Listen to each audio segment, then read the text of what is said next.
Welcome to Dub Life Diaries, the podcast where passion meets the open road. I'm Joe Person, your host, and also a lifelong dubber. Buckle up because this ride is just beginning. This podcast is sponsored by Volksmania magazine. Good times, great cars, awesome Volksmaniacs. Visit Volksmania.com to learn more about this class-leading VW magazine. Welcome back to Dub Life Diaries. Today's guest is either a misunderstood genius or he's a complete lunatic with a welder and an unlimited access to junk piles. All right. For over 20 years, he's been one of the loudest, one of the funniest, one of the most unapologetically chaotic personalities in the air-cooled Volkswagen world. This man has built an empire out of scrap metal, bad decisions, rusted refrigerators, and pure determination. He's chopped apart cars most people are too scared to even touch. He's engineered bizarre VW inventions with names that sound fake, but somehow actually work.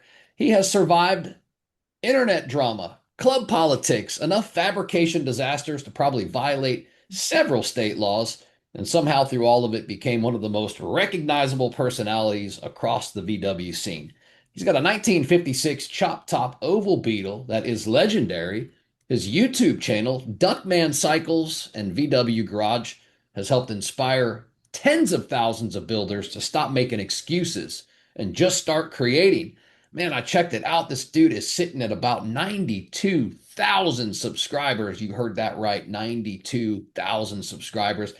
After getting pushed out of his former club during one of the biggest controversies the Gulf Coast VW scene has seen in years, this dude came back swinging and launched one of the fastest growing VW clubs around, Oil Slickers Society International. They've reached about 150 club members in just under 200 days. We'll talk about that. Built on chaos, built on inclusion, built on orange, crushing energy, ladies and gentlemen. Hide your scrap metal, lock your Volkswagens up. The Duckman has entered the building. Glenn Obert, welcome to Dub Life Diaries. Hey, thank you so much, Joe. I really appreciate being here. That was quite an intro. Wow. Oh man, no problem. You didn't have to lie so much. No, man, you're quite the interesting dude. This is going to be an awesome one, man. Thank you so much for taking the time, being willing to jump on this podcast with us. I say us because this is what I do it for. I do it for the Volkswagen community. Before we get going, let me give a shout out to a few of my sponsors. First up on the list, Volksmania magazine. You guys see them on my shirt. You know how I feel. Flyest VW magazine on the face of the planet. Give these guys a shout. Give them a check out. Volksmania.com. You can use the discount code DubLife10 when you check out. You'll get 10% off of your subscription. It only works in the US though, so US subscribers only. Also, shout out to Salty Dub. From the beach to the bay, Salty Dub is tearing up the West Coast VW scene with epic events and swag. One piece of swag that I'll mention right now, you can get them on the website, saltydub.com. This is our vent clip to hold your vent window open on your classic ride, all right? We all know you get going first gear, second gear. As soon as you get out of second gear, shift it to third, the window wants to come back on you and blow closed. All right, we came up with something, me and my buddy Alan, that allows you to not have to experience that. You clip it around, you bring it around the clip this. It's easy. I'll put instructions in there for you. Check us out, saltydub.com. Hey, same discount code works, DubLife10, DUBLIFE, the number 10. Last shout out, Vera Upholstery of St. Pete, Alan Guvara, and the team. These guys do epic interiors for both the marine industry and now their new automotive line as well. These guys are booked out all the way through, I don't know, next summer. No kidding. I mean, booked out. Why? Because they do some of the most epic interiors I've ever seen. Award winning, bug jam winning, all the rest of that. They've even recently won awards for the state and locally in Tampa Bay here for being the top upholstery shop. So check those guys out, veraupholstery.com. My friend Glenn, it's back to you. No more shout outs. All right. Next shout out's mine. Next shout out first. All right. So let's go ahead, man. Let's roll the sleeves up. Let's get going. For those who don't know you or have never heard of you, tell us, who is Glenn Obert? Who is question is one of those ones that people always get wrong because they never really describe who they are. They just tell their name. But who I am is I'm a mischievous character. I'm somebody that always gets into stuff, and I'm the guy that likes to take the road less traveled. I'd like to get into trouble, not so much trouble, but that mischief. Mischief is the zest of life, of course, and that's what keeps you going. And somehow I always manage to get into things and I always come out smelling like roses. And we're going to talk about some of that. I mean, it's a lot about drive, decisions, and a plan. And when you have those things and you put the right tools in place, you can get to where you need to be. And that's who I am. Otherwise, more recently, well, you may have known me as the Duckman Cycles VW Garage, and you may also know me from some of my other YouTube channels. But you might also know me from having Skeeter the duck in the past, the pet duck that I used to carry around everywhere that lived to be almost 18 years old, and I loved her to Hey, death.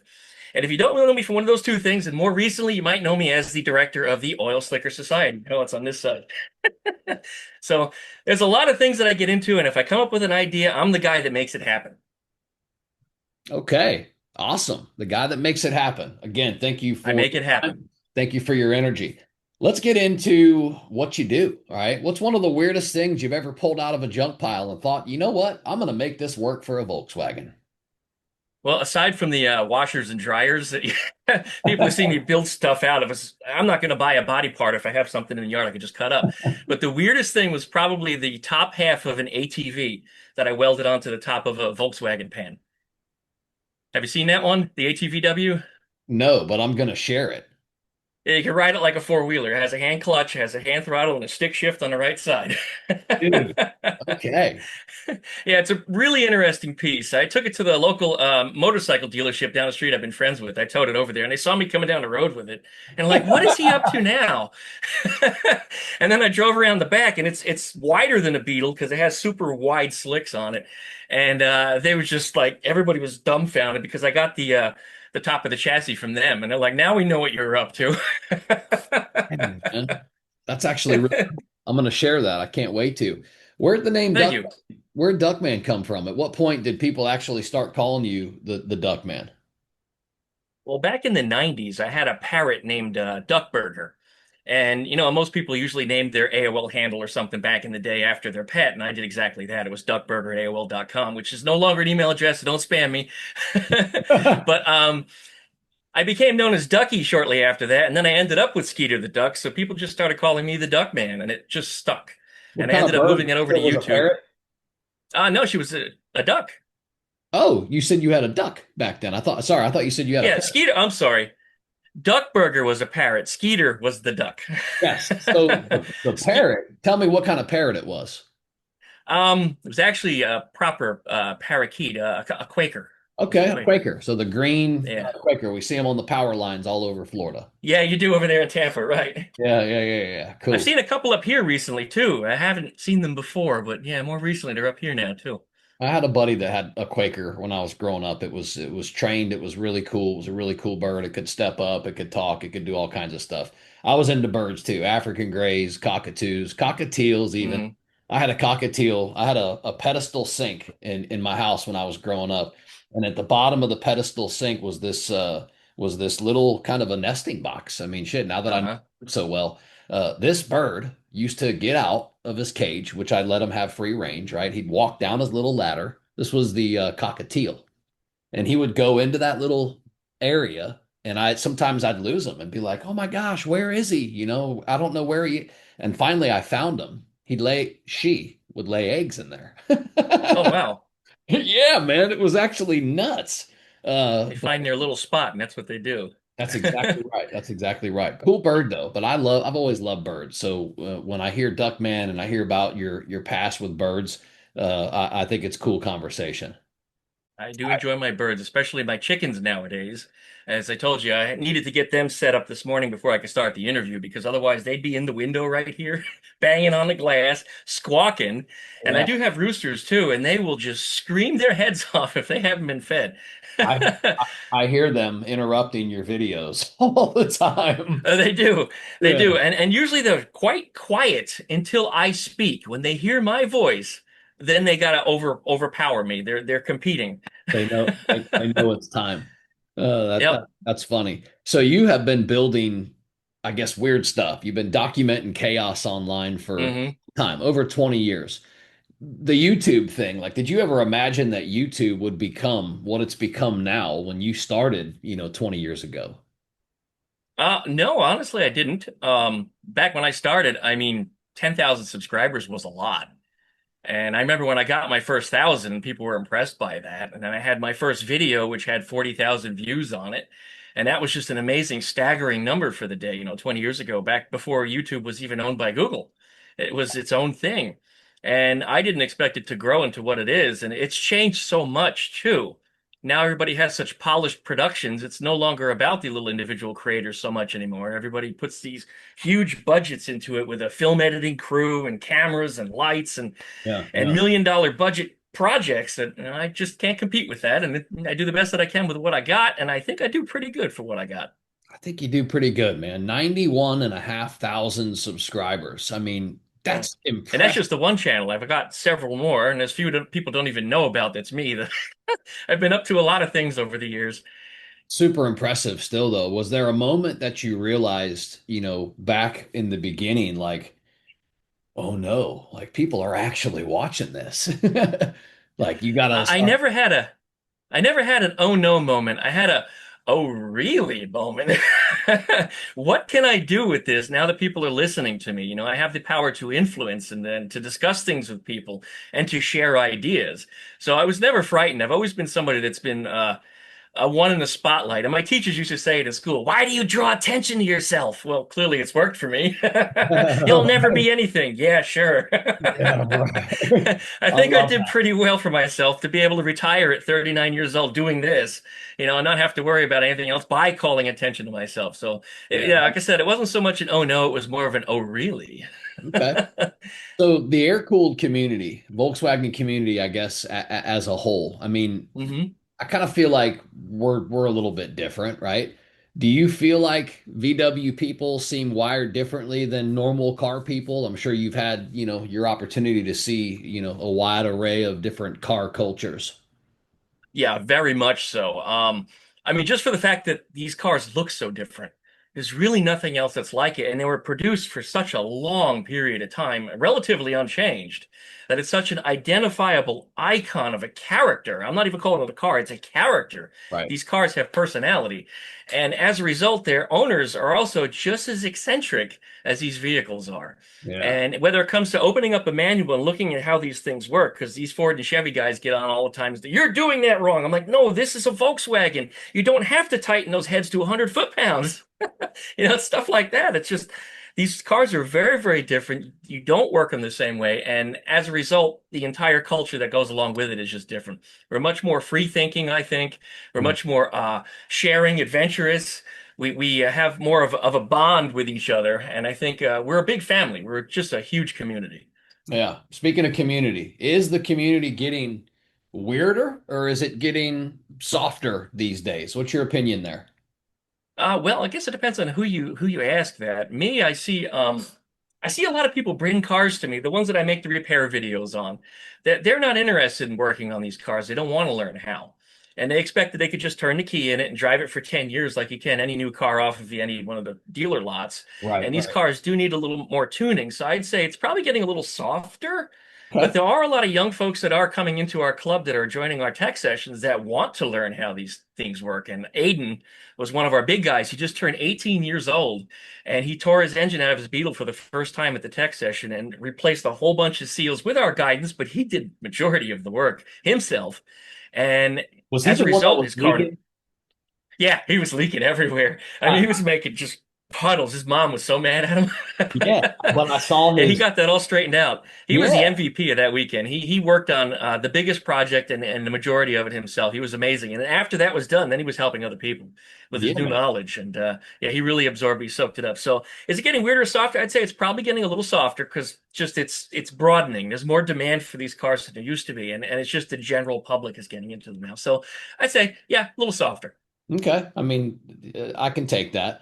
I saw him and I saw his success and I saw him, credit a few of the folks up there for that tech session, saying what he learned there, he applied and now he's not leaking, which was really cool. So yeah, I saw that. Yeah, not a drop. I mean, when does that happen? Every Volkswagen is a little spot here and there, at least, not a drop. Right. Not a drop. We say we're just marking our territory. Right. I mean, that's one of the reasons for their name. I mean, oil slickers, eh? Yeah. It was just, we had to choose that. We make spots, we do. And the guy I just helped yesterday, actually, he was wearing an oil slicker shirt. He had a sticker on his car, and his car is over here right now. The oil cooler burst on it. So he just had a puddle on the ground underneath it where it was idling for a minute because he couldn't even get it started. I solved that problem. It was just low on gas.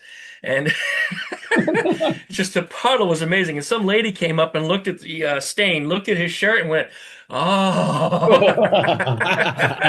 That's great. It was just totally fitting opportunity, and I wish I had cameras on us at that moment. It would have just been yeah, it was one of those ones you had to have been there. How much of your personality online is the real Glenn versus maybe this amplified Duckman chaos? Well, I get asked that a lot actually, and the people that do get to meet me in person, they think I'm going to be crazy, climb up the walls kind of guy. They also think I'm a lot shorter than what I am. I'm 6'3", not 5'5", like some people always think I'm little for some reason. But I'm pretty much the same person, but on videos, I think I take more chances. Take a lot more chances. I make a lot more mistakes, but when the mistakes are really big or they look just absolutely dangerous, I don't want to have other people do or copy what I'm doing. So that's where editing comes into play. Wise. So I tone it back a little bit, or I say, don't do this, and then I show. But whenever I turn the camera off is always when the good stuff happens anyway. So I try to leave it on always and do the best that I can. But yeah, otherwise, real life doesn't allow you so many do-overs, so you do the best you can with what you got again, and that's what I do here. But yeah, am I pretty much the same person? Yeah, for the most part. I'm just a little noisier on camera, and I'm bolder, and I speak like this. I don't do that in person. Okay. What was your life like before Volkswagens maybe completely consumed you? Well, that's a hard question because Volkswagens have always been a part of my life since I was just a wee little guy. Okay. My first picture that I have of myself sitting on my father's lap in his Beetle, looking over the steering wheel. He wasn't driving it, by the way, and it had the stencil on the door of his auto body shop that he had at the time. And they've always been in my life. Even after my parents got divorced, my mom's boyfriend had a Volkswagen, and then the stepfather had a Volkswagen. So, I mean, they were always there. Yeah, Yeah. they were just always there. So I said, Mom, I think you have a type. Not so much me growing up with the Volkswagen. I said, you have the type. Anyway, she thought that was kind of funny. But yeah, the Volkswagens have always been in my life. But when Volkswagens are absent from my life, it was always computers, technology, motorcycles, and, well, women. Okay. Got a date. Yeah, got it. Fair enough. What was your first Volkswagen outside of your family? Like the first one you actually purchased and or acquired? First one was mine. I was 18 years old. It was a 1969 Volkswagen Beetle. It was gray, kind of a silver gray. It was probably just really oxidized silver. And it ran. It was a single port 1500. Floors were gone, heater channels were mostly gone. And Dad, being a seasoned auto body guy, was going to help me with a lot of the metal work. And he got the floors pretty much together. And in hindsight, I probably should have ran with it from that point. I probably could have started driving it. But he really wanted to paint it up. But the both of us kind of got a little fatigued on the project, and it ended up sitting for a little while. And then career choices came, and things happened, and couldn't necessarily get back to it until finally I got settled. I got a house, and I had a job in one location rather than bouncing all over the country. But yeah, the first one was a 69 Beetle. And when I sold it, I put all the original parts back on it. And anything that I bought that was new or unused went onto the Oval that I have today, 30 years later. So Wow. yeah, I kept all those parts because, the prices of these things just skyrocket. Like those super wide fiberglass fenders on there. Do you see what those cost nowadays? I It's do. like 2,500 bucks for the set. And I Yeah. think then I spent $500 on a set. So Wow. I stole them. There was something I was just glad I didn't fling them or send them off with the car. Especially since the guy was just gonna turn it into a Manx anyway, so he was scrapping the body. So I was like, oh, couldn't do that. But yep, first one was a 69, and some of that DNA still lives on in the 56. Yeah. So let's talk about Beatles for just a second. Let's touch on them. Why do you think that Beatles actually hook people so hard emotionally? Well, the American public is very car centric. People are drawn to automobiles here. Probably not so much in other countries, but right here, we love our cars. And people's cars usually reflect their personalities. And we get back to that whole eccentric and Volkswagens, people being weird and different, and that's what Volkswagens are. So for somebody to be weird and attracted to something that's so unique and so special, it becomes a very emotional attachment. You love it, and it becomes a possession, not just a possession, but part of your character, your persona.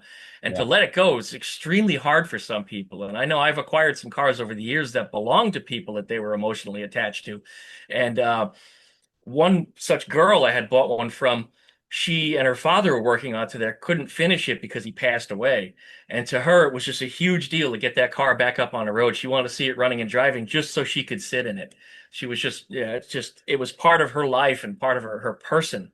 And yeah, like I said, it's a Part very of, emotional thing. yeah, part of her identity.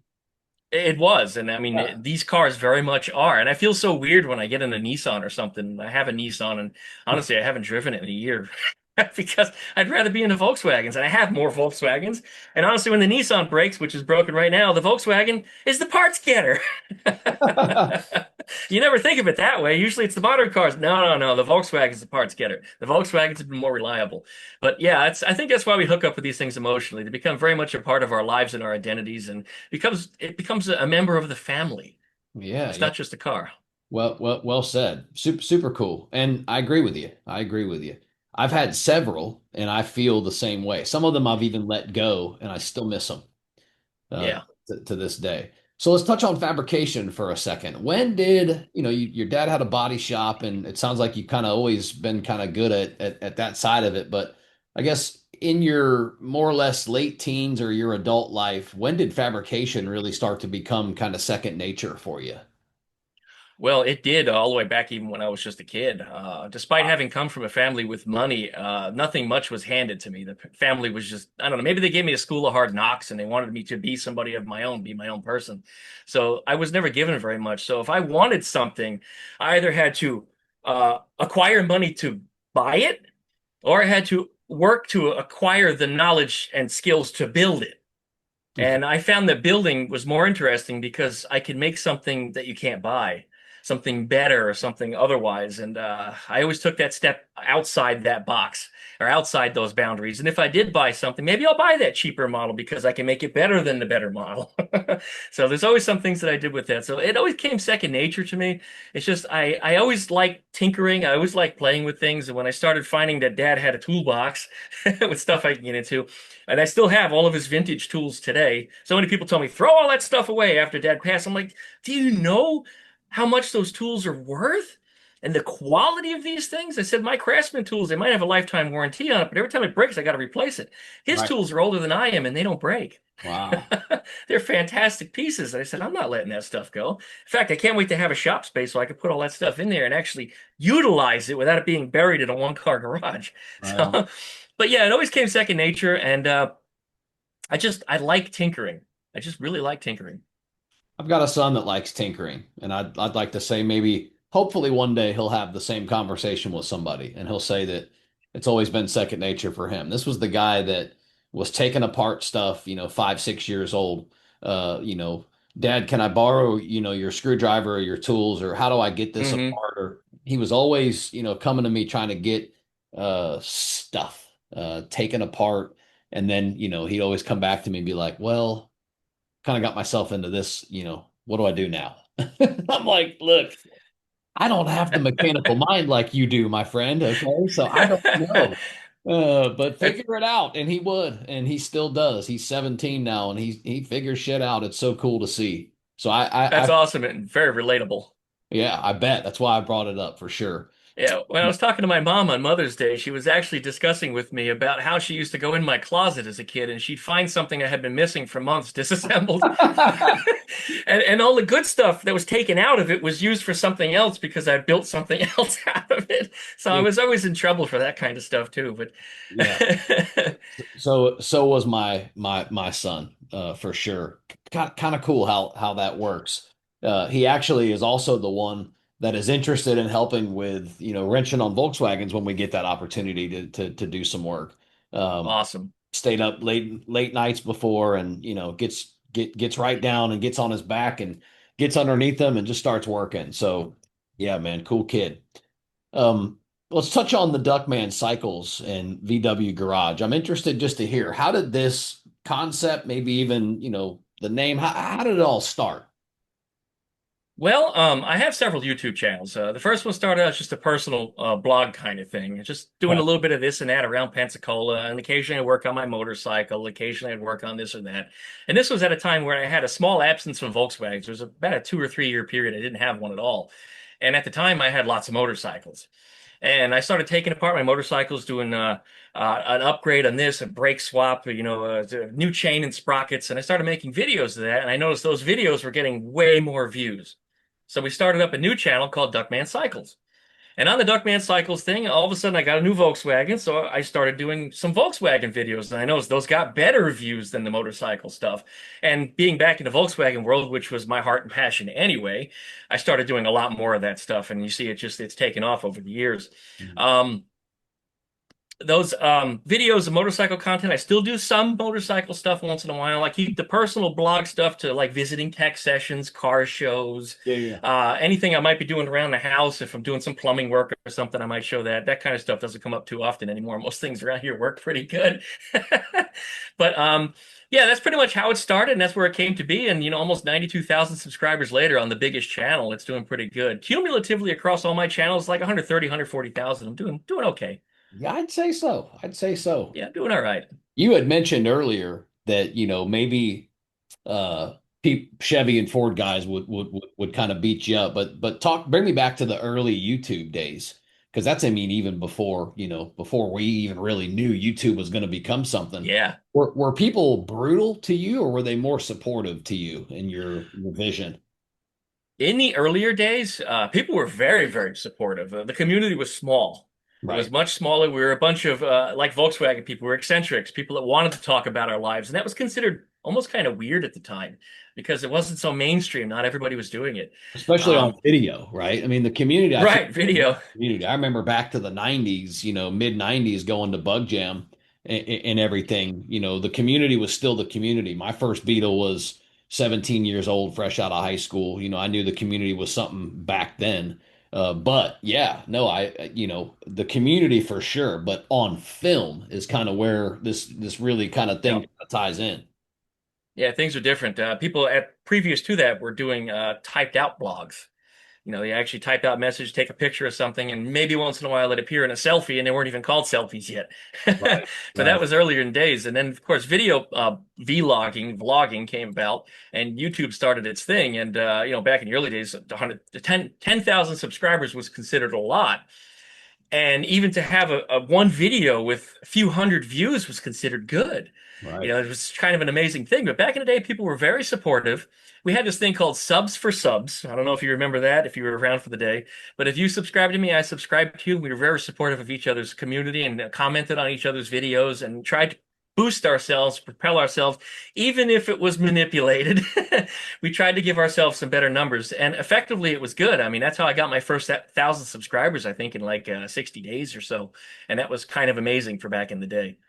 I mean, that sounds very VW community-ish as well, right? You It scrap was, it was. yours type. Despite there being no videos for Volkswagens on my channel yet at that time, there was, yeah, it was very Volkswagen-ish. It had the same kind of feel. Yeah. So for you, what was harder? The fabrication side, learning fabrication, or actually learning how to film yourself without, completely looking totally crazy? I never worried about looking crazy. Hey, you don't I say. don't have that problem. Again, drawing attention to myself. This is what I'm good at. So I never worried about looking insane.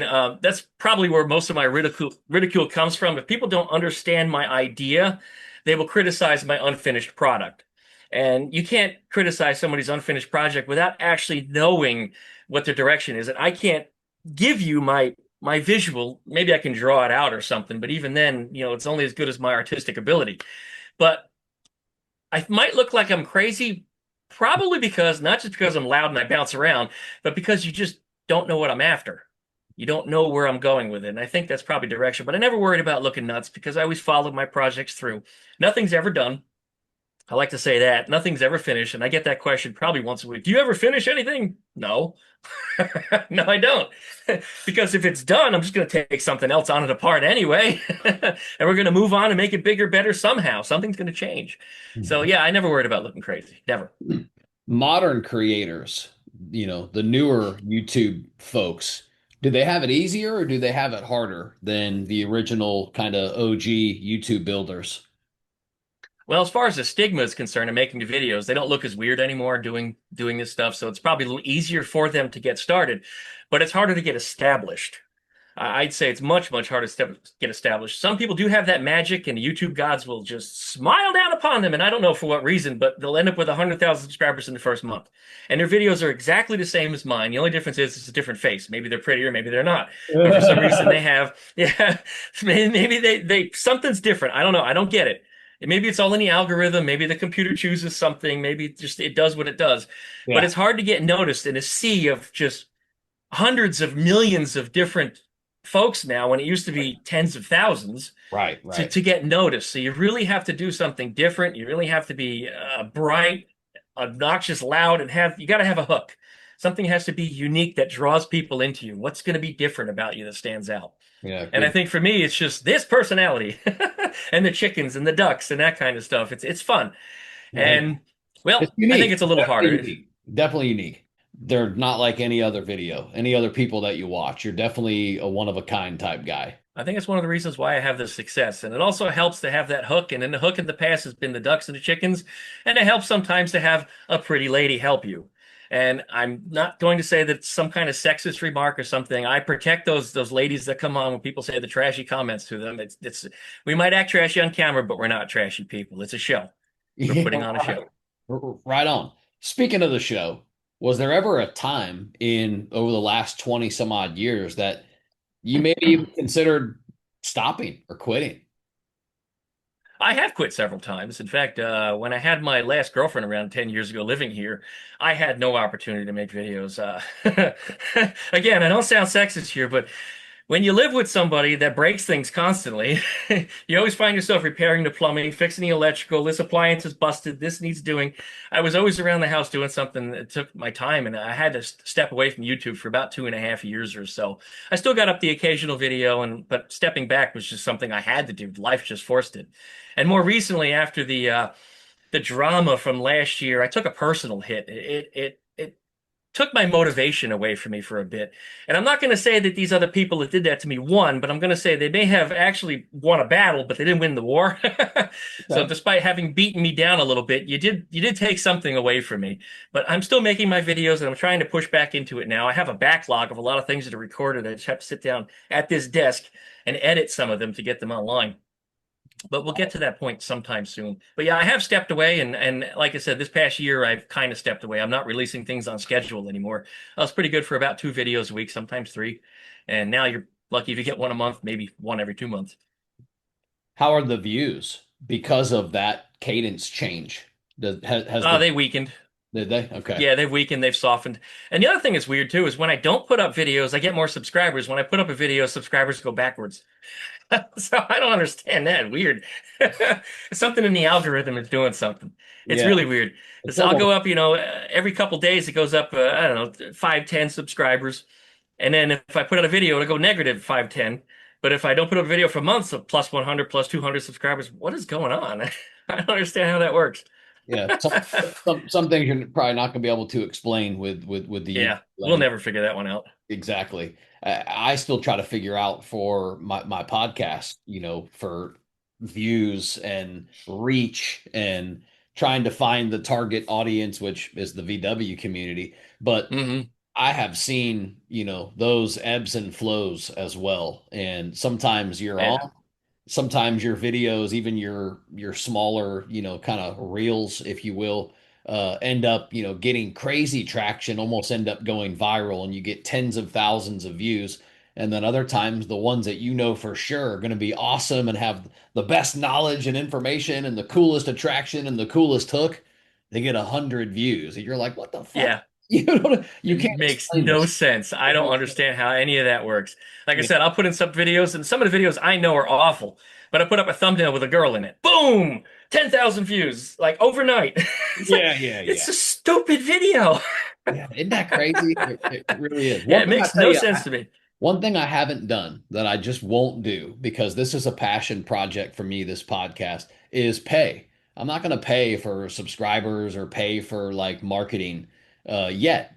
I just don't see, maybe one day down the road if I get a sponsor that wants to, I don't see it as something being a passion project that I'm going to, I guess essentially spend money on. I spend my time on it because I enjoy it. I enjoy talking to people Hmm. like you. I love the Volkswagen community.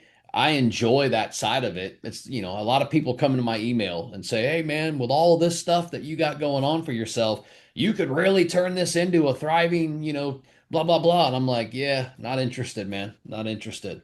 And I mean, I get that too. a lot of people not, and they want to kind of ride the coattails, if you will. But no, I'm not interested. Yeah, I get that very much too. All of my subscribers and my views have all happened organically. I Yeah, haven't bought them, well, except for the sub for some things in the very beginning. I mean, that was part of our community. We were helping each other. yeah, But no, after that, it has it's been very much an organic growth. I haven't advertised. I haven't told people I'm going to pay you to do this. I yeah, haven't needed it. I yeah, haven't needed it. yeah. And I have received offers over the years for this and that, and that's great because that is organic. It was brought to me. I didn't Right. go to get it. It Yeah. came to me, and this is one of the reasons why things have grown. And the same with Oil Slicker Society. I mean, I haven't paid for that. I haven't gone out to solicit, new members for our club. It just happens. Yeah. I Apparently, mean, you do the hell, right things, people notice you, and it happens. that's how I found you. I found you from a couple posts, and I remember, several months ago, I commented on one of your posts. I'm like, hey, we got to get some of you oil slickers on the podcast. And I think that I was appreciate that. the first comment that you had sent back, that we had started that conversation. But yeah, no, I love the organic side of it, and I'm in tune. I'm right there. I'll be the same way.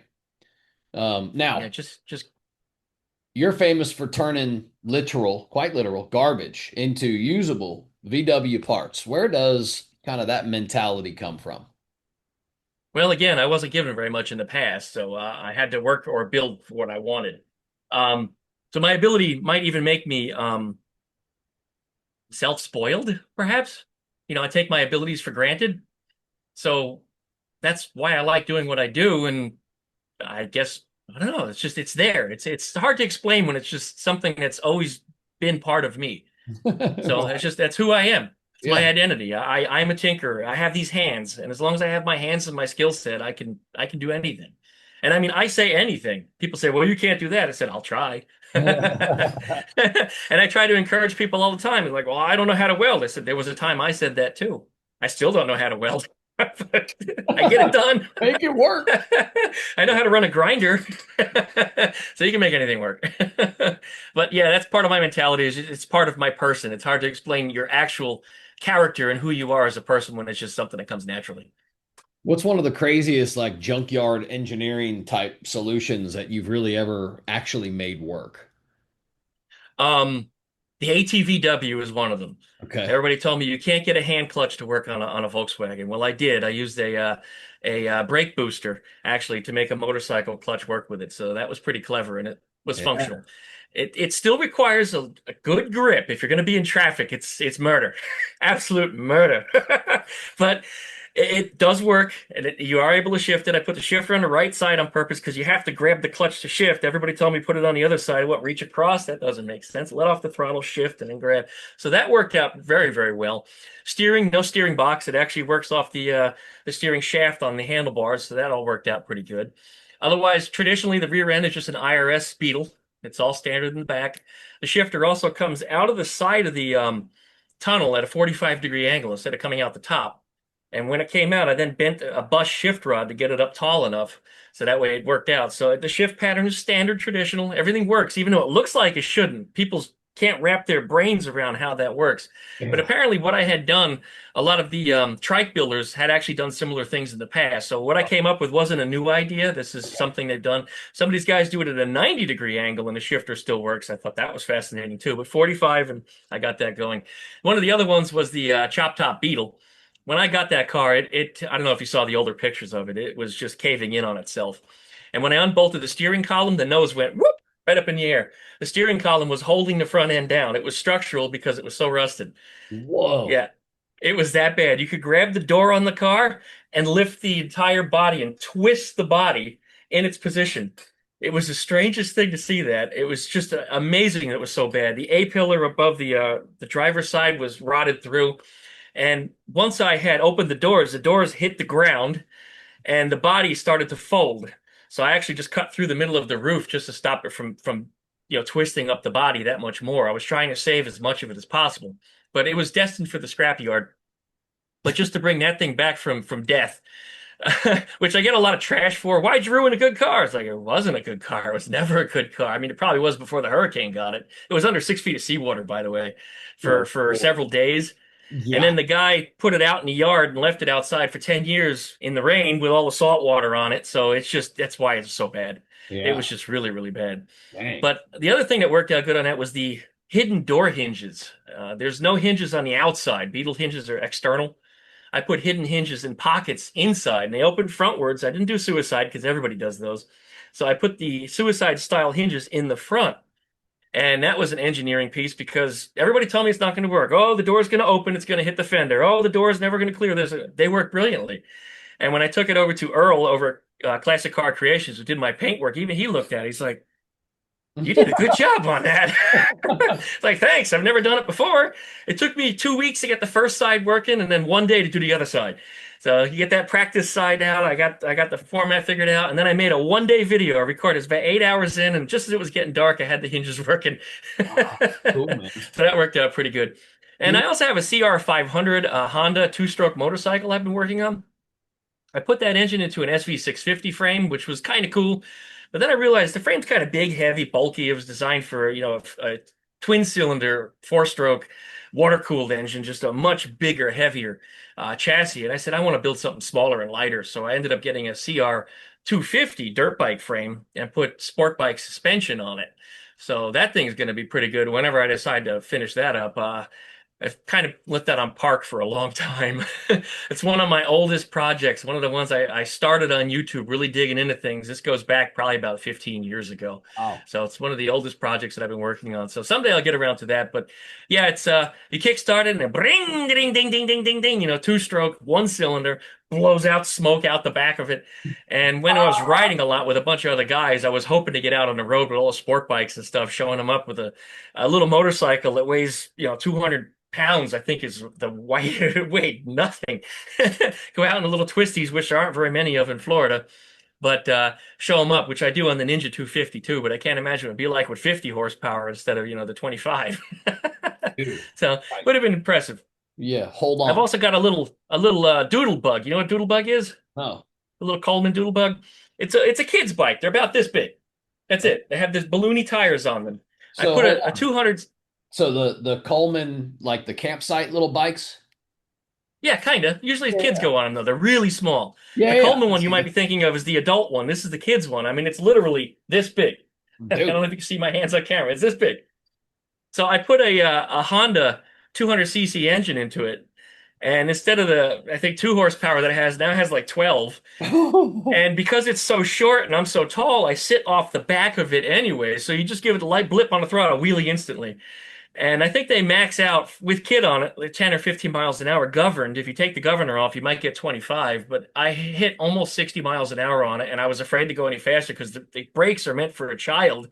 It's doing Dude. low speed, not a 300-pounder going 60 miles an hour. So anyway, I ran out of road because it is only 200cc. It takes a lot more road to get up to speed. But I mean, that is just intensely fast on a little bike that's smaller and lighter than I am. Holy So nuts. I can that envision that. that it's Whoa. a lot of fun though, because it's so small and it's so easy to toss around. I could ride it in my little front yard and not ever go in the street. Pull the wheelies up the hill, and I mean it'll do burnouts because it's so small and it's so much fun. And if you fall, you're already so close to the ground that you just put your hand down. You don't actually hurt yourself. Well, going that fast though. I mean, you're probably gonna Oh, be well, at speed, yeah, that's a different yeah. story. I was fully geared up for that. I mean, knee pads, shoulder pads. I was wearing armor, helmet. I Oh was yeah. fully geared up. Gloves, yeah, I was geared because those tires that were on there had been sitting out in the weather for a long time and they were very iffy. So don't copy what the Duckman does. I was gonna say Don't. safety first, kids. Safety first. So let's talk about being resourceful because I think Yes. it's a lost skill. Do you agree? Do you think being resourceful is actually becoming a lost skill? Um, I'd say yeah, especially with the advent of AI. Although I suppose AI could be a resource, but if you're using AI, and I just had a conversation with somebody about this just yesterday. Um, People are using AI for so much of everything anymore that they're just not using their own creative minds or using their own hearts to put stories out on Facebook. It's just for an example. Now, I don't mind using an AI artwork because if you want to create a banner or something, that takes time and there's a lot of work that goes into that. But one of the reasons mine looks a little better, and I'm going to give you a hint, guys, is I actually draw the banner out first, then I give it to the AI and tell it what I want it to do. So then I get an actual what you're looking for instead of something that's yeah. So Marginal. get a Yeah. lot better. But yeah, people aren't so resourceful anymore. They're not using the tools that they have. No, they're relying too much on technology to give them the answer. And I think a lot of people, and this isn't just Volkswagen stuff, people want to put their key in their car, start it, and go. And I think that's they don't even put the key in the car anymore. Now it's just put the key in your pocket and go. But yeah, the resources, it's just not there. People just want things to work. They replace things that break. They don't look into this stuff anymore. And it's actually related to AI, it just came to mind. It's not even in my notes here. A friend of mine was setting the end play on his engine. Mhm. And you put the three shims in there. It can be anything three or more. You can't go less than three.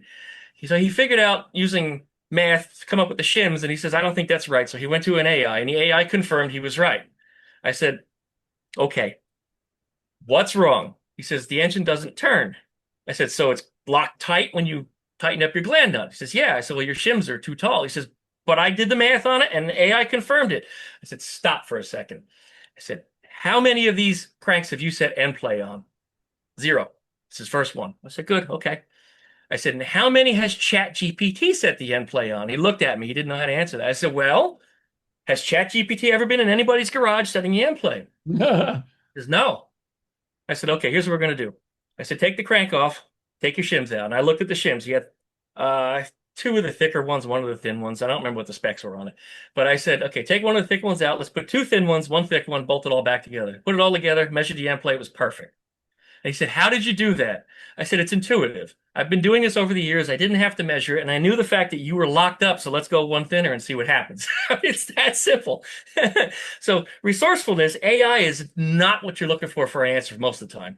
If Mhm. you needed to communicate an idea or just to bounce things off of somebody because a human's not available, or maybe you're too shy to talk to another person for being ridiculed, maybe an AI is a good tool for that. And I do sometimes use AI for that. I've got this. What do you think of this? Is this going to be something that's a valid idea? Is this garbage? You know, I have trouble with empathy sometimes. I'm broken that way. I don't have a personality for that. My personality is machines and animals.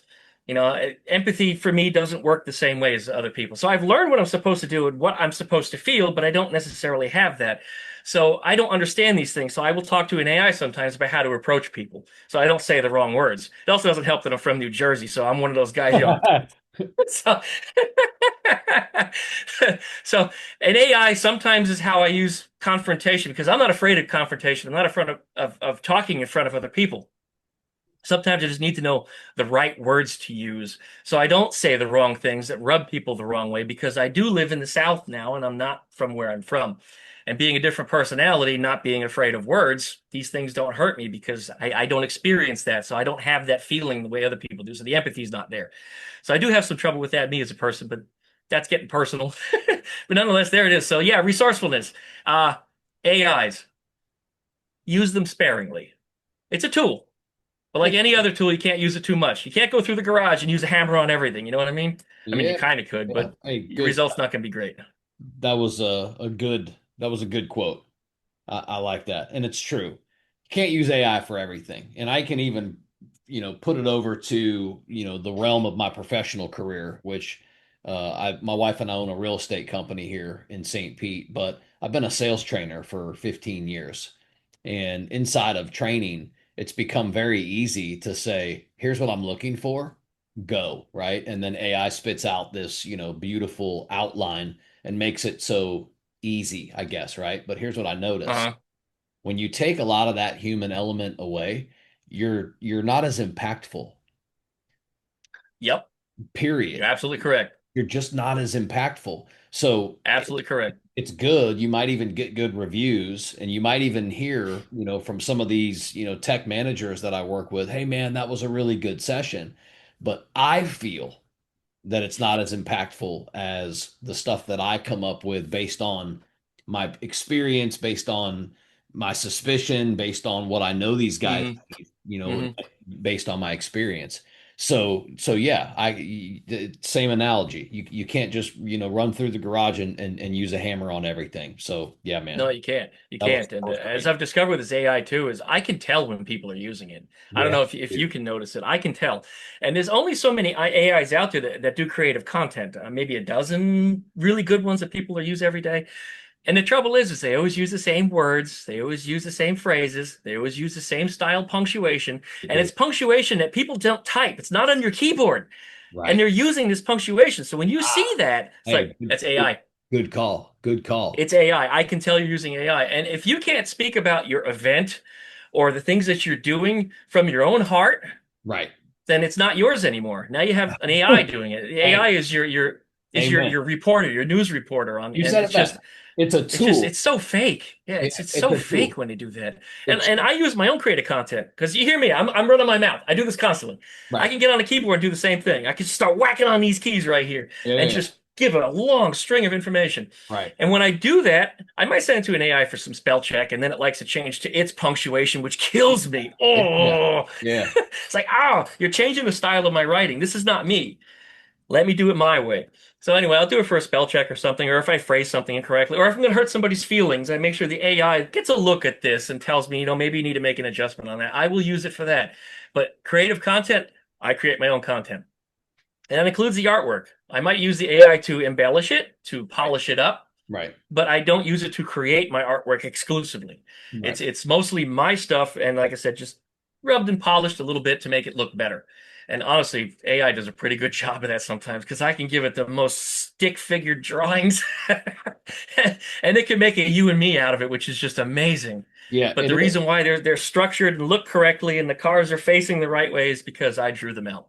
Yeah, and I can talk on the amazing because I'm definitely one of those guys that will lean into technology. On the technology side, and kind of the it's cool side and leaning into AI.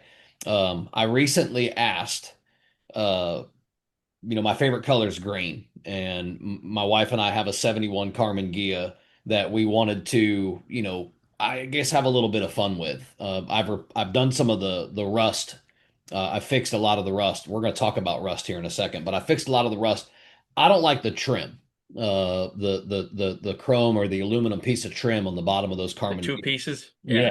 I like it when it's flat. Well, Hmm. last year and a half or so ago, my son ran into the car with the lawnmower Oh and no. yeah, and backed up, bashed up one of those pieces of trim and dented the car back there. So I ended up taking the trim off, and there's this little hole that was exposed. And I was, Hmm.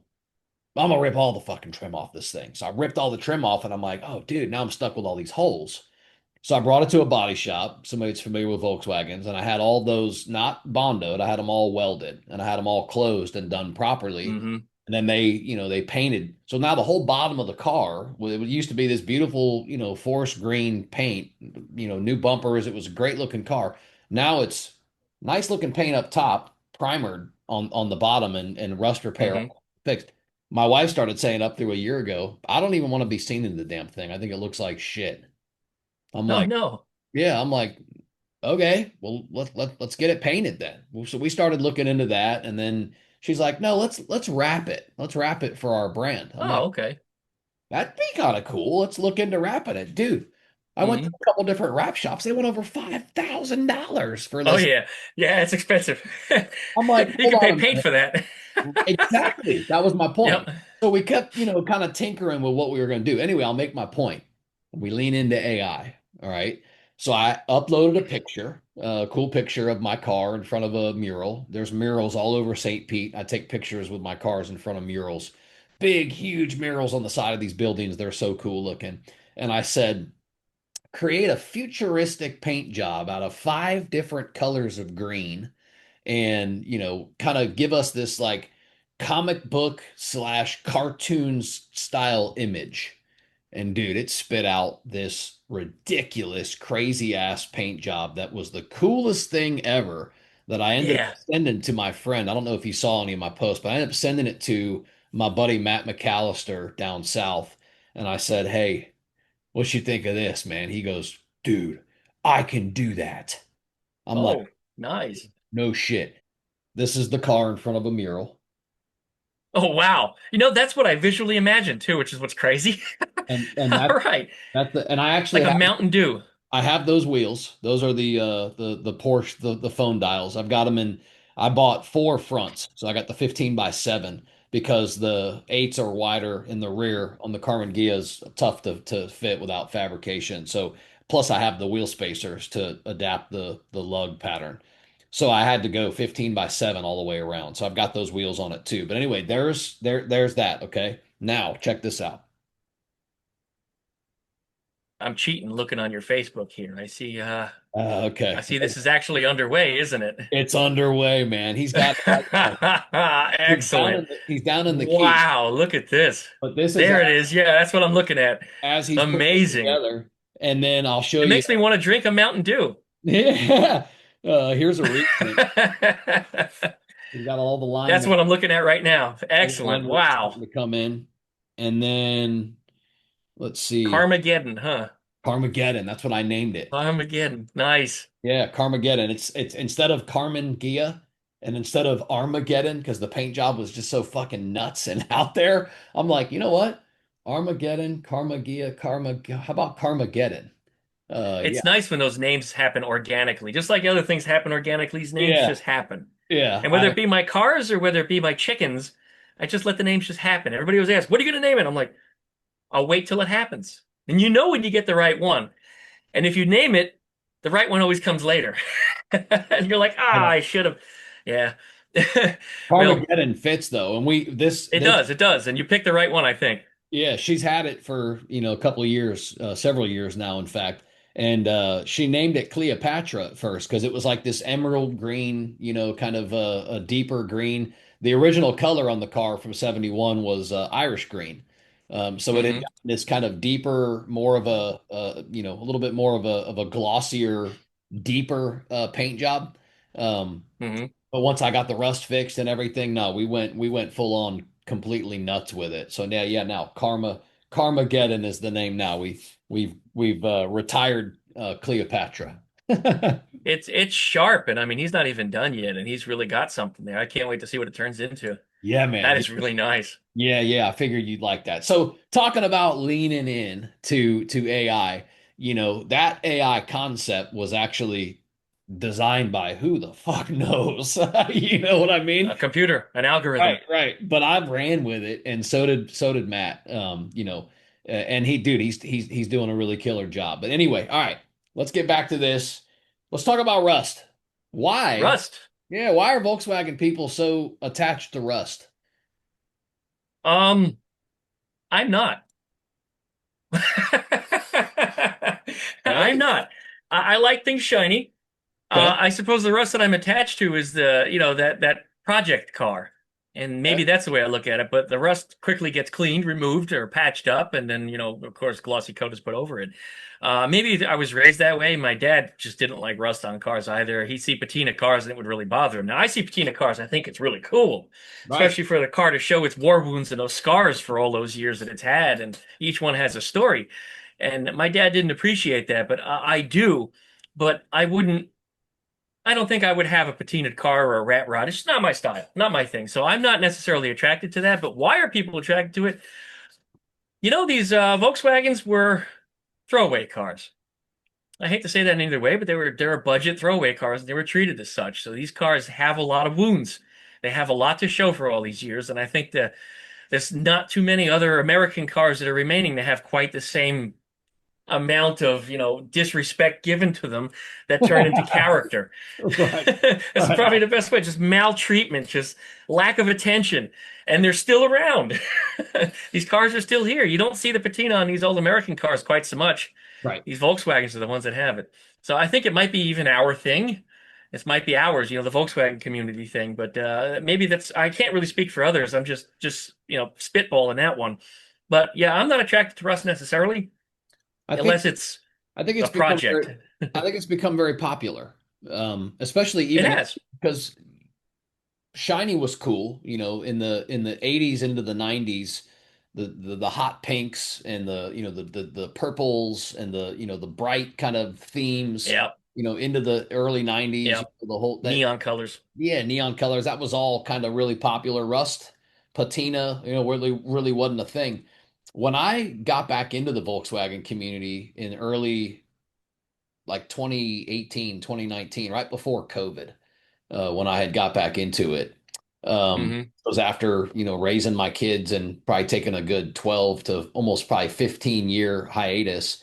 I had noticed when I got back into it that the patina and the rust was like now this new kind of celebrated badge of almost of honor I'll inside the call it that. culture. Yeah. Yeah. And even going to the shows and stuff, I'm like, at first it kind of hit me and I'm like, why why are we celebrating this beat up? Like, what happened to shiny and cool and restored and lustrous and all that? But the more I saw it, and like you said it perfect. The more I saw it, I kind of started to respect it as this kind of badge of honor, Hmm. this war scars, this, we look how much this community, these cars have been through. Look how much they're worth now. Look how much it celebrates. Hmm. And to be honest, brother, I started even saying myself, shit, I I might want a patina car. I mean, it started actually becoming a little bit more attractive to me. So when I thought about this outline and thought about your projects and thought about all the shit you tinker with, I thought you could definitely talk on why people, especially the Volkswagen community, are maybe more emotionally attached to patina or to rust. Respectfully, I respect that you're not into it yourself, but I love what you said. Because we do celebrate, the war scars and the badge of Hmm. honor, and I think that we as a community are proud of that, and I do. I think it's character, it's Yeah. personality. Personal. Yeah, these Exactly. these cars are all very, very personal. They're very fine, intricate details. Every freaking one is just a little tiny bit different. And and even in the patina patterns are different. The rust pattern Yes. is different. It's just it really becomes this kind of whole thing. And I agree with you. And maybe it is just us. I've seen, some other car cultures have to airbrush, rust. They got it over the top of a beautifully restored, body, but then it looks like it's rusty and shit. And from a distance, you're like, oh, look. Yeah. And then you get up to it and you're like, well, hold on a minute, man. Oh. Yeah, exactly. Oh, right. I got a friend's Beetle that's like that. They polished as much of the steel as they could, so it had swirl marks in the steel. Some of the rust got through in a couple spots because I guess they didn't attack it as attentively as they should have. So it's just clear coated over that. And like I said, when you get up to it, it's like, wow, it looks pretty cool. You get up to it closer, and you're like, ugh, that wasn't very well done. Yeah, gotcha. Gotcha. It's probably one of the ugliest cars in town. In fact, he won an ugliest car trophy at one of our car shows a few years back. That's I mean, there usually was just where no these car that was uglier. We were all looking at that one. And we were just like, oh my God. that's It was usually just so bad. that's what the patinas I'll do. send you pictures of that one too for it's just awful. Please Even do. whenever I put it on my YouTube channel, people are always like, what is that? Yeah, cool. Kind of cool. And it looks even worse now because he's just beat it up over the years. Let's touch on the chop top. Let's get Chop some. top. Let's talk All some right. on the chop top. When did I guess this vision for this car first hit you? Tell me this. Back me up. Tell me the whole story. Well, I always wanted a Beetle, as you know.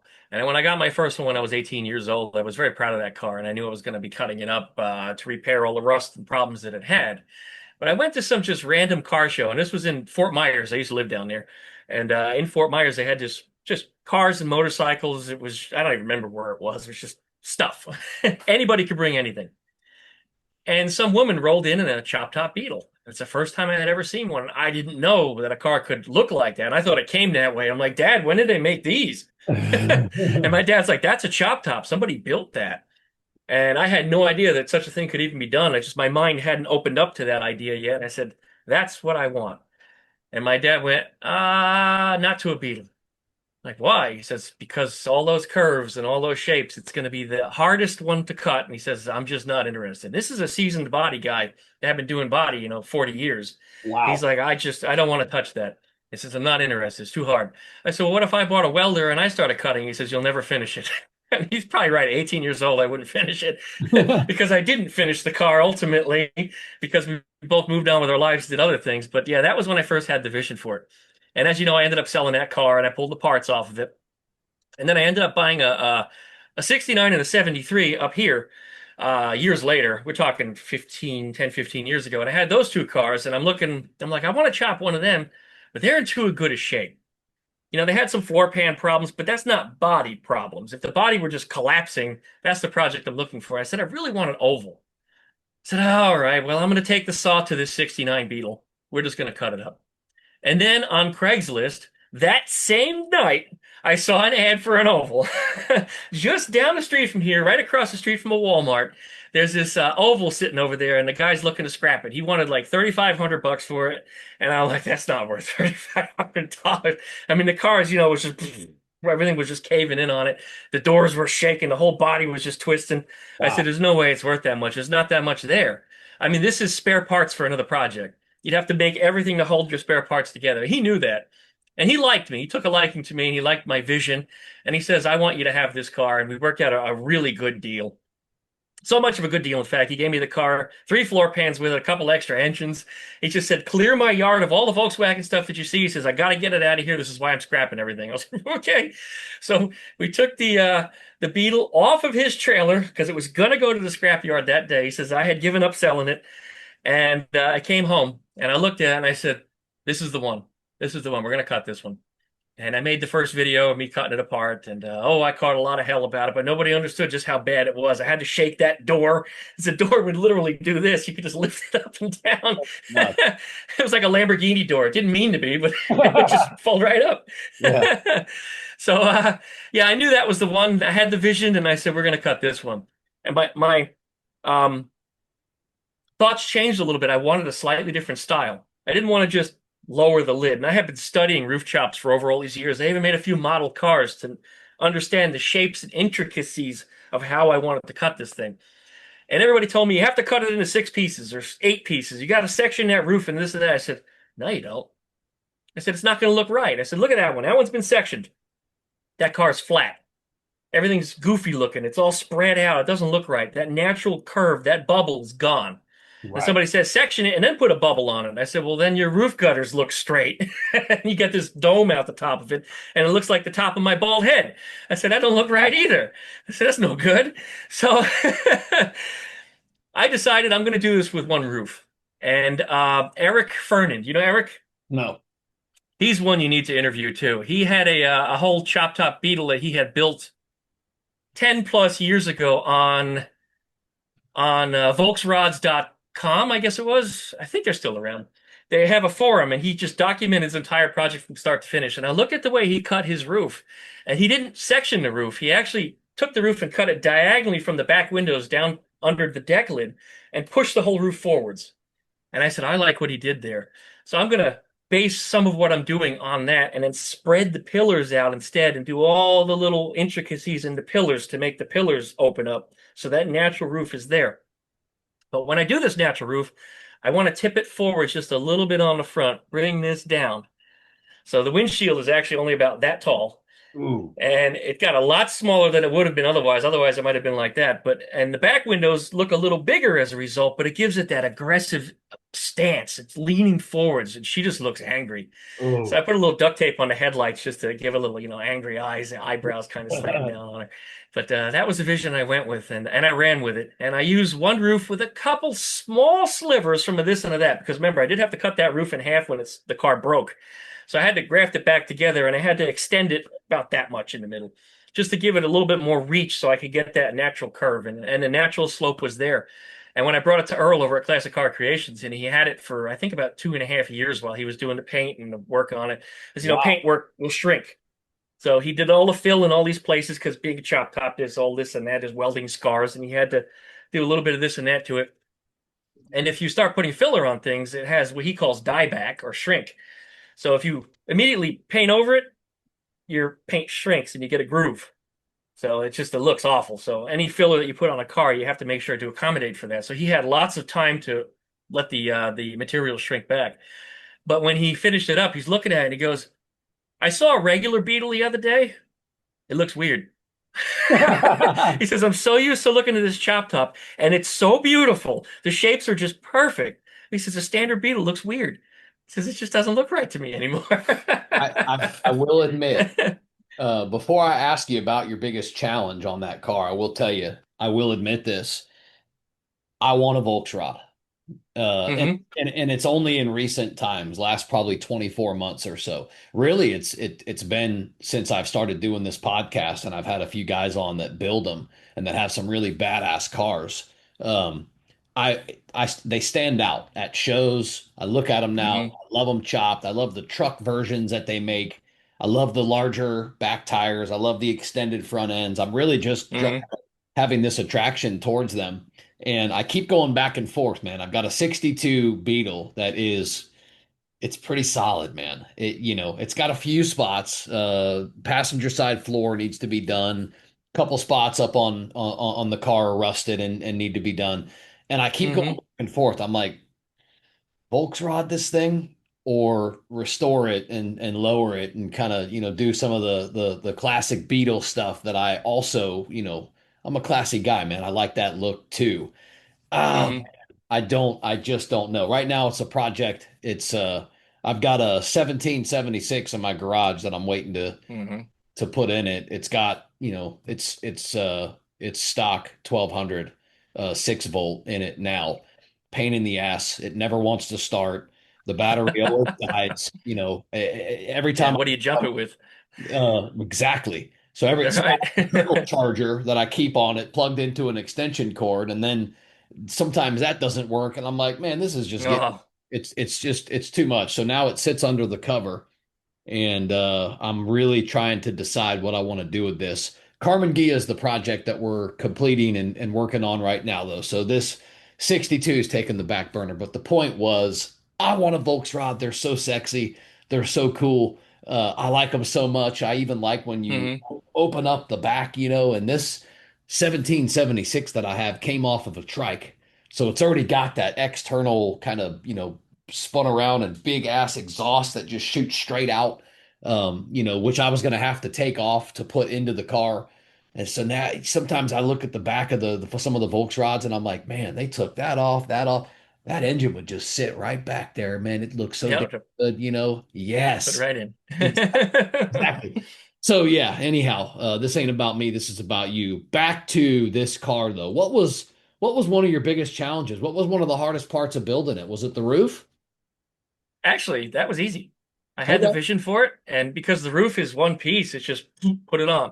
All The, right. the harder thing for that was making the pillars line up because the roof, as you know, they slope upwards like this, so the Mhm. pillars get more narrow. So when you drop the roof down and you cut a section out of it, the pillars don't line up anymore. Yeah, they So spread you out. have to take all the pieces and stretch them this. The bottom ones have to widen, top ones have to come out. Everything needs to be just, yeah, it was a lot of work went into that. But the roof was actually the easy part. The roof, if I were to redo one, I could probably do it in a weekend. That's not too hard. The doors were a lot harder because there's a lot of moving parts in there and there's more pieces that need to fit right. And because of the roof sloping forwards and the pillars having changed, now the doors needed radical adjustments. And I don't even know if the window is going to roll up all the way yet because of the way the pillars lean. I'm going to have to come up with a solution for that. You And still I have think the the car, solution might right? be, This is oh still yeah, your, it's in the garage. yeah, Yep, that's in what the I garage. thought. Yeah, it's Any in the garage. thoughts yeah, have you ever thought about selling it, or is it just a absolutely no way, never will? The question comes up very often, and I get offers all the time. In fact, I just got an offer a few weeks ago again. It's not where I want to be because to me, the car is priceless. It's something I've wanted my whole life. And, it's an 18-year-old dream. Finally getting it now, middle-aged man, finally getting his toy car. So I don't think I could let it go unless somebody really gave me a stupid offer. And then if that happened, you know what I'm going to do? Back to the garage and build another one. That's it. So let's touch on some of your inventions. I think Yes. it's really cool. I want and I'm excited to hear about this. At what point did you start to think, maybe some of this stuff I'm creating, I should maybe start thinking about selling it? Or, yeah. But tell me kind of how this started to metastasize. Well, I had solutions to problems. And one of the problems I had, particularly with my quacken bushing, is that little nylon bushing, and I'm sure you've replaced these things. Everybody has. If you own a Volkswagen, you're going to replace it after some time. And Explain it used what to be cheap. bracket bushing is to somebody who Well, we're going doesn't to get have to that. any The original bushing is just a nylon bushing that goes in your shifter shaft. It slides right in a little hole and your shaft goes through it. And I'm not trying to be perverted here, but it slides right in there. And that bushing will fall apart and then you have a loose hole. And your shifter will bang around, you miss gears, and it's just a horrible, horrible experience. Now, the parts are relatively inexpensive. They used to be less than $1. Nowadays, they cost you up to $5 for one of these nylon bushings, and when you install it, it breaks. Like I just spent $5 on this thing, it's already broken. So you better buy two because hopefully the second one will work. But I created a part that completely replaces that out of modern materials. This actually uses a urethane, a modern urethane that's soft and squishy and has self-healing properties. So if it gets a scratch on it, it'll actually heal itself up. It won't heal if you cut it. If you cut it, it's ruined. But if you put a little scratch in it, yeah, it'll self-heal. These things are soft, so they still absorb vibration. There are other solutions on the market that are made from brass or Delrin, but then your shifter vibrates. And everybody that I know that used one of those has the same thing. The shifter shakes all over the place. Mine doesn't do that. You get a nice soft piece in there. It also eliminates the metal ring. There's a metal ring in there that holds that split nylon piece closed, which is just awful because when you push them in, they start to do this. They just my piece is concentric and closed. So when you install it, then you push your shaft into it, it stays locked into place. It goes nowhere. And it has to be completely obliterated for it to even fall out. So they should last a lot longer. And in my experience, because I test all my own products, they've made it through the hot summers here in Florida, and they made it through the freezing winters where it snowed here in Pensacola. And they never fouled up. They never shattered, broke, or, they never just, the shifter feels just like it did from the day I installed those bushings. And in addition to the quacken bushing, which is the piece that goes underneath the shifter, I also created a set of shaft huggers that I call them, which is the pucks that go in the back that holds your shift rod to your transmission. And I designed those a little differently too, so they wrap around the shaft rather than being two flat things on a round surface. Because what does that do? It rolls. Wants to just shift and roll. This actually will hold or hug the shaft. So these things have just worked really, really well. And whenever I go to an event, I always have some in the car because people are always like, "I want one now." So here you go. But it started out with just a small batch. I fixed a couple of my own cars. A lot of trial and error went through it to make it work. And then somebody said, "I want one." So I made a couple of them and I sold a few. And then all of a sudden it was, "I want more." So I made a batch and that sold out quick. And I'm like, now I need to make a big batch. And now at this point, I need to invest in some new tooling to make some more because I'm nearly out of them again. And my tooling is starting to fail. So Good for I got you, to get man. some new parts made up. Hey, I love that. Love to hear the innovativeness, the inventive side of that, and that it's successful. That's so cool. How the heck do you come up with these names, though? Um, Part of my personality. Again, I can't tell where these things come from. Maybe I have a link to an alternate dimension somewhere. It's just I have an antenna. I'm receiving signals from aliens. It's just that the names just come to mind. And being that it was a duck thing and there's a bushing, I was like, Quackenbush is somebody's name. How about a Quackenbushing? So I Googled it. Hey. And there's nothing on the internet about quackenbushing, so I called it dirt quackenbushing or dirt quackenbushing, as I like to say it. I'm probably using a poor accent for that, and add a little trademark next to it, and it's my product. So now Yeah, when people mention quackenbushings, they know it's the Duckman, and they know what it is because of what it is. So one name for everything. And that's yeah. how I came to that mine. And shaft huggers, well, I mean it's literal shaft hugger. Something So else I saw in your background was was it the logic converters? yes, the logic converters. Yeah. What problem were you trying to solve with coming up with these? 3-into-2 wiring for taillights. I Uh, had a gentleman bring over a car here that was doing a 12 volt. This wasn't a 12 volt conversion. It was a partial 12 volt conversion. He had a 6-volt car and he had these little 12 volt adapters he wanted only on certain lights. And it went, "Ah!" Mom, what are you doing? He goes, this is the way I want to do it. I want to change out the generator. I want to keep everything 6 volt. I'm like, well, everything's not 6 volt if you're using these adapters. So anyway, he got some 12-volt LED snowflake taillights. And the wiring that goes into them is 3 wires. There's a ground and there's a bright and a low, and that's all there is in there. On later model taillights, you have 3 wires that goes into it: your tail light, your brake light, and your turn signal. So you got to combine those 3 wires into two, and that doesn't mesh. They don't work. And if you try to double 2 of them up, then you end up with goofy things happening. Your brake lights come on the wrong side, or your turn signals turns on both sides. It's a bad situation. So what the logic converter does is it separates these signals out to where they're supposed to go. So if you have a brake light signal and a turn signal come on at the same time, it makes that one side flash. So it turns the on signal, if this makes sense. The brake light is currently on. Instead of it being on, it turns it to an off signal. So it turns the brake light off. Instead of it flashing, it turns it off. So it's logically converting the signals into what it works to.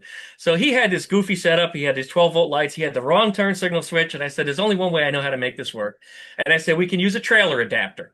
But then you're going to have these wires and it's going to be a mess. I said, I'm going to design you something that we can actually take your Volkswagen plugs and just plug them all in right to where they belong. So simply just pull your wiring out, plug it into this, maybe an extra jumper wire or two, and solve your problem. Anyway, I went and I produced a product, produced a circuit board, and that was the original prototype, and it worked so well on that car. I said, okay, we have a prototype that functions. Let me make a couple adjustments to this, and let's sell them. And as soon as I put them on the website, they started selling too. I impressed myself with that, and I even run one myself, and I turned it around backwards because instead of it being for taillights, it works on my double glass headlights, which has a little running light in the bottom. I Mm-hmm. put an extra bright bulb in there, and now it's a running light and a turn signal. So when the running Yeah. lights are currently on, it gives an off signal to this side, so it'll shut it off. So that worked out really nicely on there, and I'm very proud of my product, and I use it. And in addition, I have another product here, which is on my desk, which a little dusty. This is my original prototype of it. But what this is my signal switch headlight control. It Okay. eliminates your headlight switch. This is something I haven't released yet to the market. I have the prototype is currently running. Well, actually, the production version is running in my car. This is the prototype. But how it works, eliminates your headlight switch. How do you turn your headlights on? I always liked Japanese cars in particular because you can turn the headlights on from your turn signal stock. A lot of Nissans and Hondas are that way. I said, I wish I could do that on a Volkswagen, but there's no stock that you can replace that has all the switches in it. You just have a high beam, low beam. Mm-hmm. So I said, what if we had a little computer that controls your high beam, low beam switch? So if you pull the switch one time, the running lights come on. You pull it a second time, the headlights come on. You pull it a third time, your high beams come on. And then it's high, low, high, low, high, low. Hold it 2 seconds, off. Now you Yo. have one wire. One wire controls all your headlights. Yeah. Isn't that Awesome. clever? So that's what this little guy is right here. This is the prototype of it. Webfootenterprises.com, my website. Yeah, so it's a great little product. I've been running it for I guess almost a year now. This was an idea that goes into, and I'd show you. It's out here on my desk. This is my whole computer for my 56 Oval. I have an entire circuit board here, several circuit boards that's going to control the entire car. Every single light will come on independently if I so choose. Everything is Wow. controlled by a computer. So I can break out my phone and I can click headlights on. I can click start car. All that stuff from my phone. It's all available from there. I can even have it make sound effects. It's all built into this board even. So it can talk to me if I wanted Quack, to. quack. Doors are unlocked. Yeah, it could quack. It could whistle. I mean, it could talk like Knight Rider if I wanted it to. Kit could could become alive. I'd Michael. probably use a sexy female voice because Yeah. probably more fitting, but but yeah, it has the ability to do all this stuff. It turns on. There's 32 circuits that I can turn on individually, and there's 32 different switches also that can control it. So I can have things do different things. And each switch doesn't necessarily control one item because the switch can be programmed to do multiple things.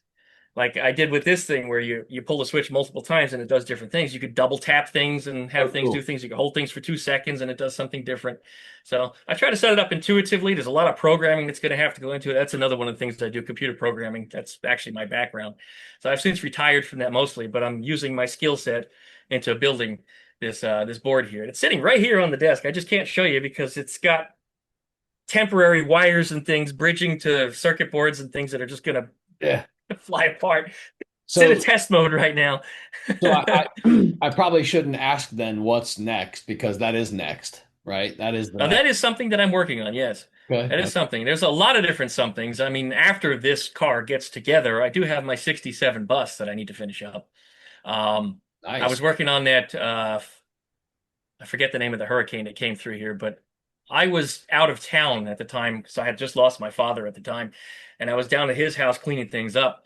And I was on the way home when the hurricane hit up here, and it was forecasted not to come here, but it did, When was and it that? just made a oh, I want to say 2021, maybe 2020. It was in September. It was on the anniversary of Ivan. I can't remember the name of it. God, I'm drawing a blank too. I keep wanting to talk about the ones from just a couple of years ago. Sally. It was Helene. Sally. Okay, Sally. Yeah. Hurricane Sally came through in late September. Okay. It Okay. was on the anniversary of Ivan, which happened in '04, which is the same hurricane that messed up my Beetle. Now it messed up my bus, exactly 16 years later on the same day. Anyway, my bus was out in the yard. I had just bought $10,000 worth of patch panels and things for it. I mean, I have all kinds of stuff out there, and I had it nicely covered with a tent out in the yard. And I'd roll it out, work on it, roll it back in there. And I was very actively working on this thing when the hurricane threw my tents up in the trees, threw my body panels all over the garage, or all over the yard rather, and flash rusted everything. Ah, Everything just flash rusted, and I just became completely discouraged with the project. I put sure. a new tent up, put it all away, and I said, I'll get back to that another day. I'm trying to get a shop and some workspace. That's also one of my near future things, and I want to put the bus in there and take it apart. And I mean, really dig into it, just like I did with this Beetle. And that's the reason why the Beetle has such a unique shape. It isn't because I just chopped the roof. I actually built that car up in pieces because it was just so gone. So everything is just finicky on it. And I want to do the same thing with the bus. Just take it all apart, go through every single piece, get all the rust out of it. Again, no rust, and put it all back together. Hey So man, that's where I'm at with that. That's another project coming up. I'm cool with that, too, because my wife feels the same way. She doesn't understand the whole patina thing, and she didn't want any rust. There was a couple bubbles coming up in her lights up near the headlights on the Gia, and there were a couple Hmm. spots at the very bottom in some of the rocker. And she just didn't know. She was like, no, let's have it fixed. If you're having all those trim holes fixed, let's have all the rust fixed too. So we did. So yeah, dude, I totally get that. Totally get that. The no rust thing. Um, and then you even know, like even people that don't know that much about rust or body work, they probably Hmm. know that rust is really kind of almost like a cancer. Yeah, it It can be. spreads, right, and it can become something that continues to grow, and then even pops up in areas close by, and that kind of stuff too. So yeah, yeah, I'm with you to an extent. I do love a little bit of patina these days just because it's grown on me. And probably more than anything, what's grown on me is Volks rods. They're just so Yeah, I damn mean, it's nice on the right car, absolutely. By the yeah. way, check out Eric Fernand's build. I'll send that information to you later. You'll probably even use a picture of him here in a video, but he's got a Volks rod, and I based my I roof chop off of his project. I So recognize just a that. beautiful, Do you a know beautiful. down south of me, do you know Lance Cone? Yeah, he's friends with Lance. Yeah, they He's got the usually same roll. chop. Yeah, They usually roll together. they Um, do. yeah, Lance came on the podcast last year, and we talked about Okay. Volks rods and his builds, and he's got that truck and that other badass Volks rod. He's one of the guys I was telling you about that really kind of not necessarily turned me on to him, but really made me really start pushing a Hmm. little more toward wanting one. He had mentioned his buddy, Eric and stuff back then, and I think we even may have even talked about trying to get Eric to come on, but I don't know if he wants to or didn't want to back then or whatever. It's all good. No big deal. He's But a nice guy. I He know probably would. I mean, I reached out to him back in 2020 because he lived or still lives over in West Palm. And hmm I was in Fort Myers, and I was just like, I'm down here. I really want to see your car. I said, I built so much of my own project based on your cuts, and I did so many things based on that, and I have these same shapes and ideas. And I said, I just love it. He says, is there any way I can come over there and see it? He's like, sure, come on over. And he's just very inviting. You meet me over here, and we'll take a ride in it. I'm like, cool. Anyway, I got there, and I didn't expect that everybody was going to know who the Duckman was because they did. And they had a party for me. Dude, cool, man. They took me out. They had this whole cruise for me. And they had all the Miami guys came on up, and it was probably Okay, about cool. 30 cars. It was just a Wow. huge adventure. They were so warm and inviting, and I didn't expect any of that. I was just figured it'd be, hey, we'll have a drink or something, laugh, look at your car, and then I'll go home.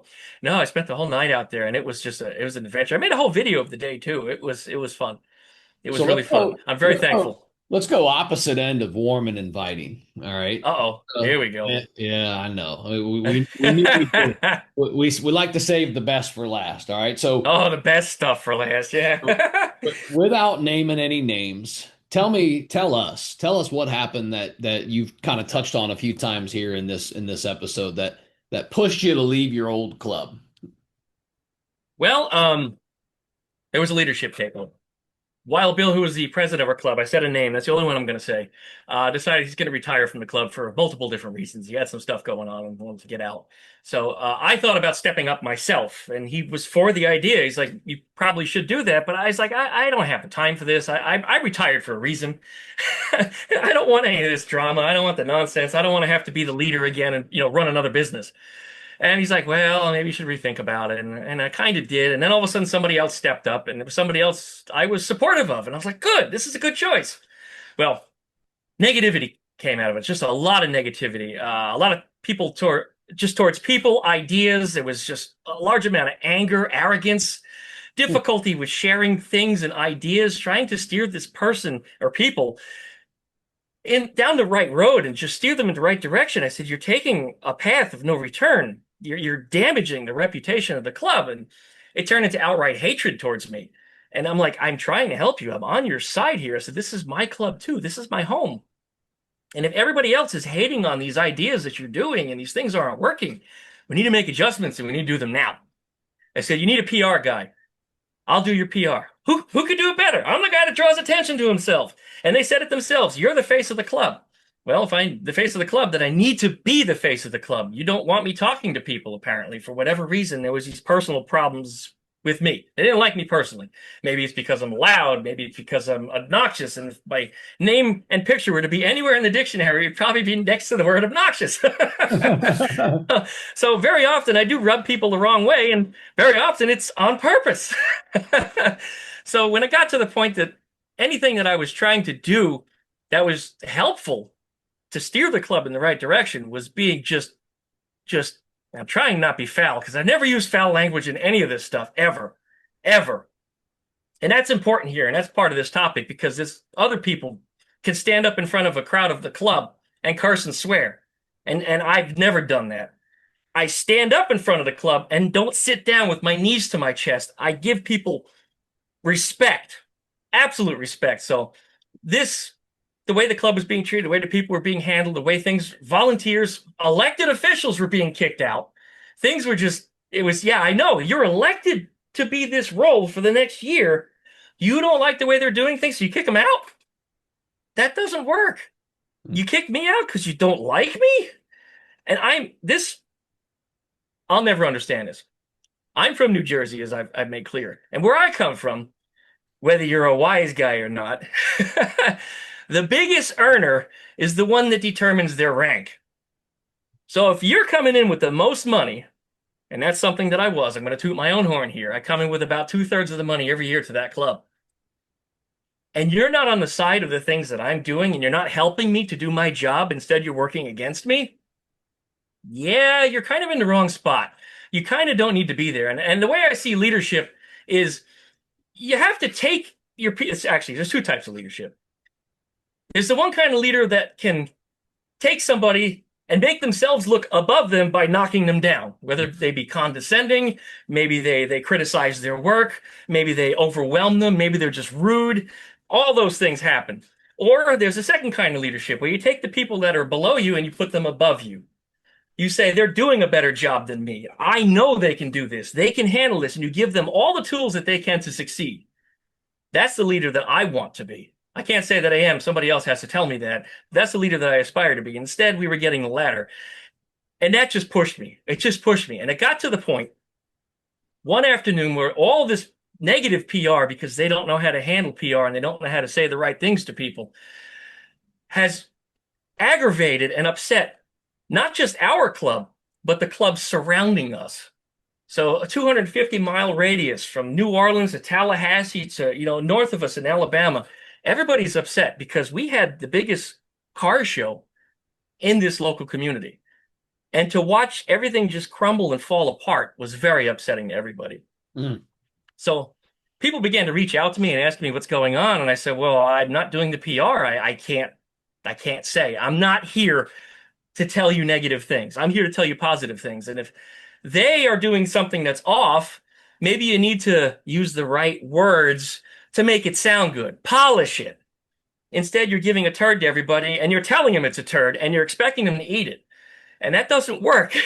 At least make it shiny and put a little seasoning on it. Make it better than what it is, and you're not getting that. So that day that I said, if you don't want help with this, I'm not going to help you anymore.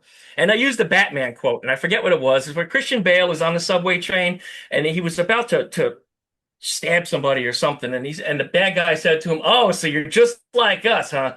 And Batman says, "No, I'm not going to kill you, but I don't have to save you either." And he jumps off the train. And the train crashes and explodes and everything like that. So I gave him that Batman quote and I stopped answering them. I was done. The following morning, and I don't know if you know, but I actually ran the website and all that such. And I just started pulling plugs at everything and shutting things down. I mean, it was going down. And then I got a nasty phone call, and the nasty phone call says, "You've been fired from the club." I'm like, "I quit yesterday." You know why I quit? I quit because you wouldn't listen. You wouldn't listen. This is exactly it. You didn't listen to me quitting even. So anyway, I wouldn't answer the call. I got voicemail. I listened to half of it, and the answer was, "We're going to do everything on paper.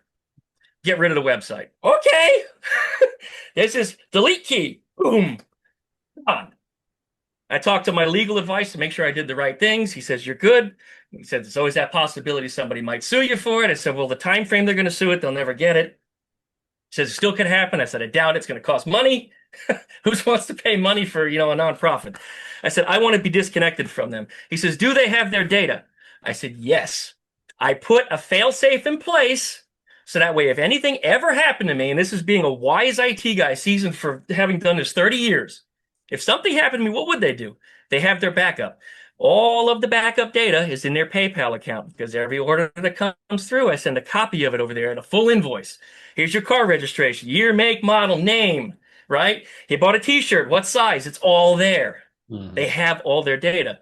But they wanted my data because my data is nicely formatted and it's got a this and it's got a that. It's a list and it's been manipulated. Go manipulate your own data. It's on your PayPal. Go get it. And this is where I told him if anything ever happened, and I more than once expressed that you can find your stuff here. They didn't want to do that. Instead, this is the best part. They turned me into the demon. He destroyed everything. He stole the whole club. He's the most awful person in the world. And then, of course, they turned on all the personal things. He's a womanizer. Oh, he's doing this and I told you some of that. I'm not even going to elaborate about that because those topics are radioactive and disgusting. Right. Absolutely disgusting. And the things that I don't do is touch people or touch their cars. And I mean, I'm being loud about that because I can't express it anymore. You don't mess with people or their cars. That's part of our community. That's an untold rule. You don't have to say that. You should just know it. You don't mess with people and their cars, period. So after I had quit, I probably said some things to some people that made them upset because that's my right here in America. That's I right. get to voice my opinions on things, and I didn't even use opinions. I use facts. This is what happened. This is why it happened. This is where we are. No name calling, no threats. I didn't say I was going to hurt anybody. No, this is it. This is it. One polished, shiny, done. And I'm out. And then I just watched everything go. Community started collapsing, and I'm laughing about it now because we can. Then it was frightening. I mean, I was upset. I was really upset because this is something that I had built along with Wild Bill, who had a 30-year legacy in this club, and I have a good 8 years running car show registration and everything else through our website.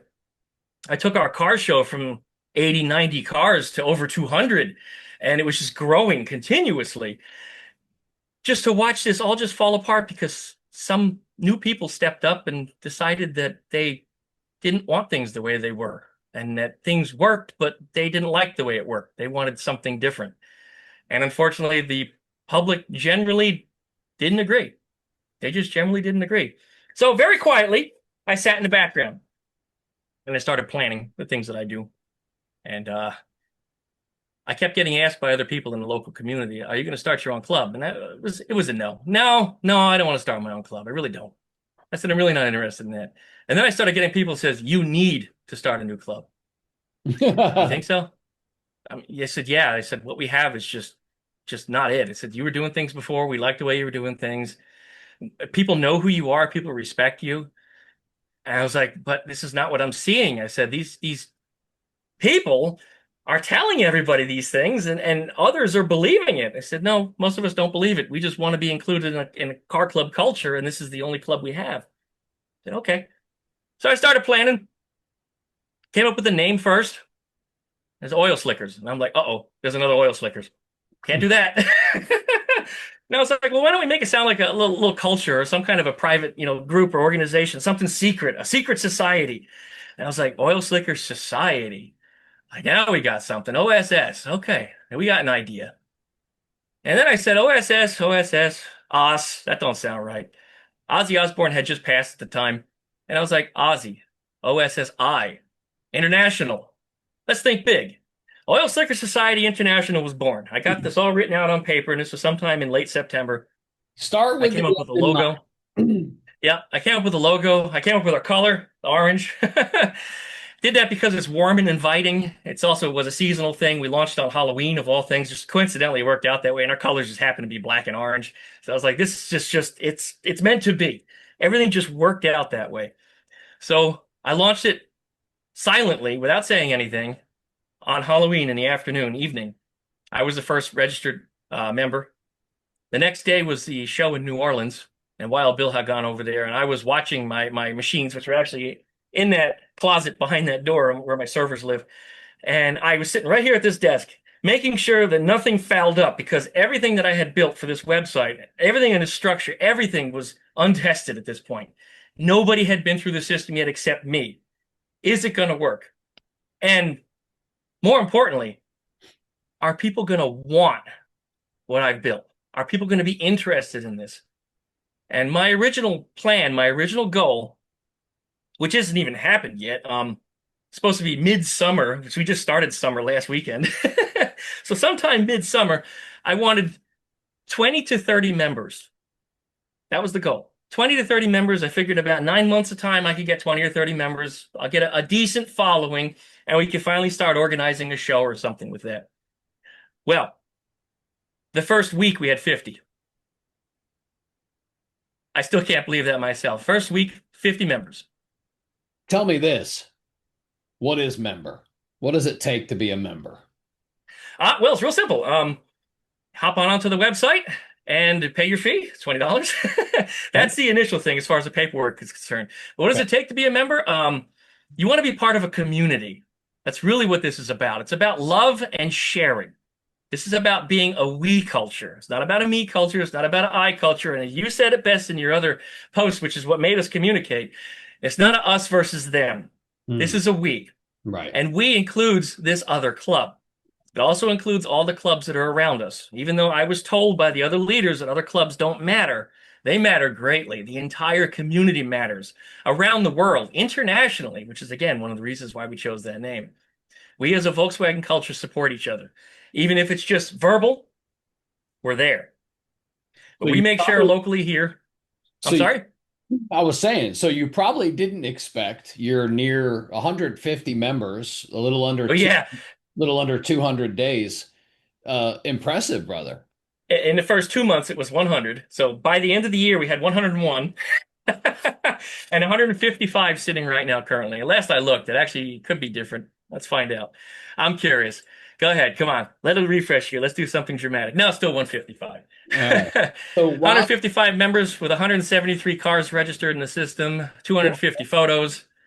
very cool. Yep. Well, 17 different states, 5 countries. I mean, it's yeah, growing. cool. I was thinking out of the box once again. I was thinking bigger. It's not just about Pensacola. This is about all of us.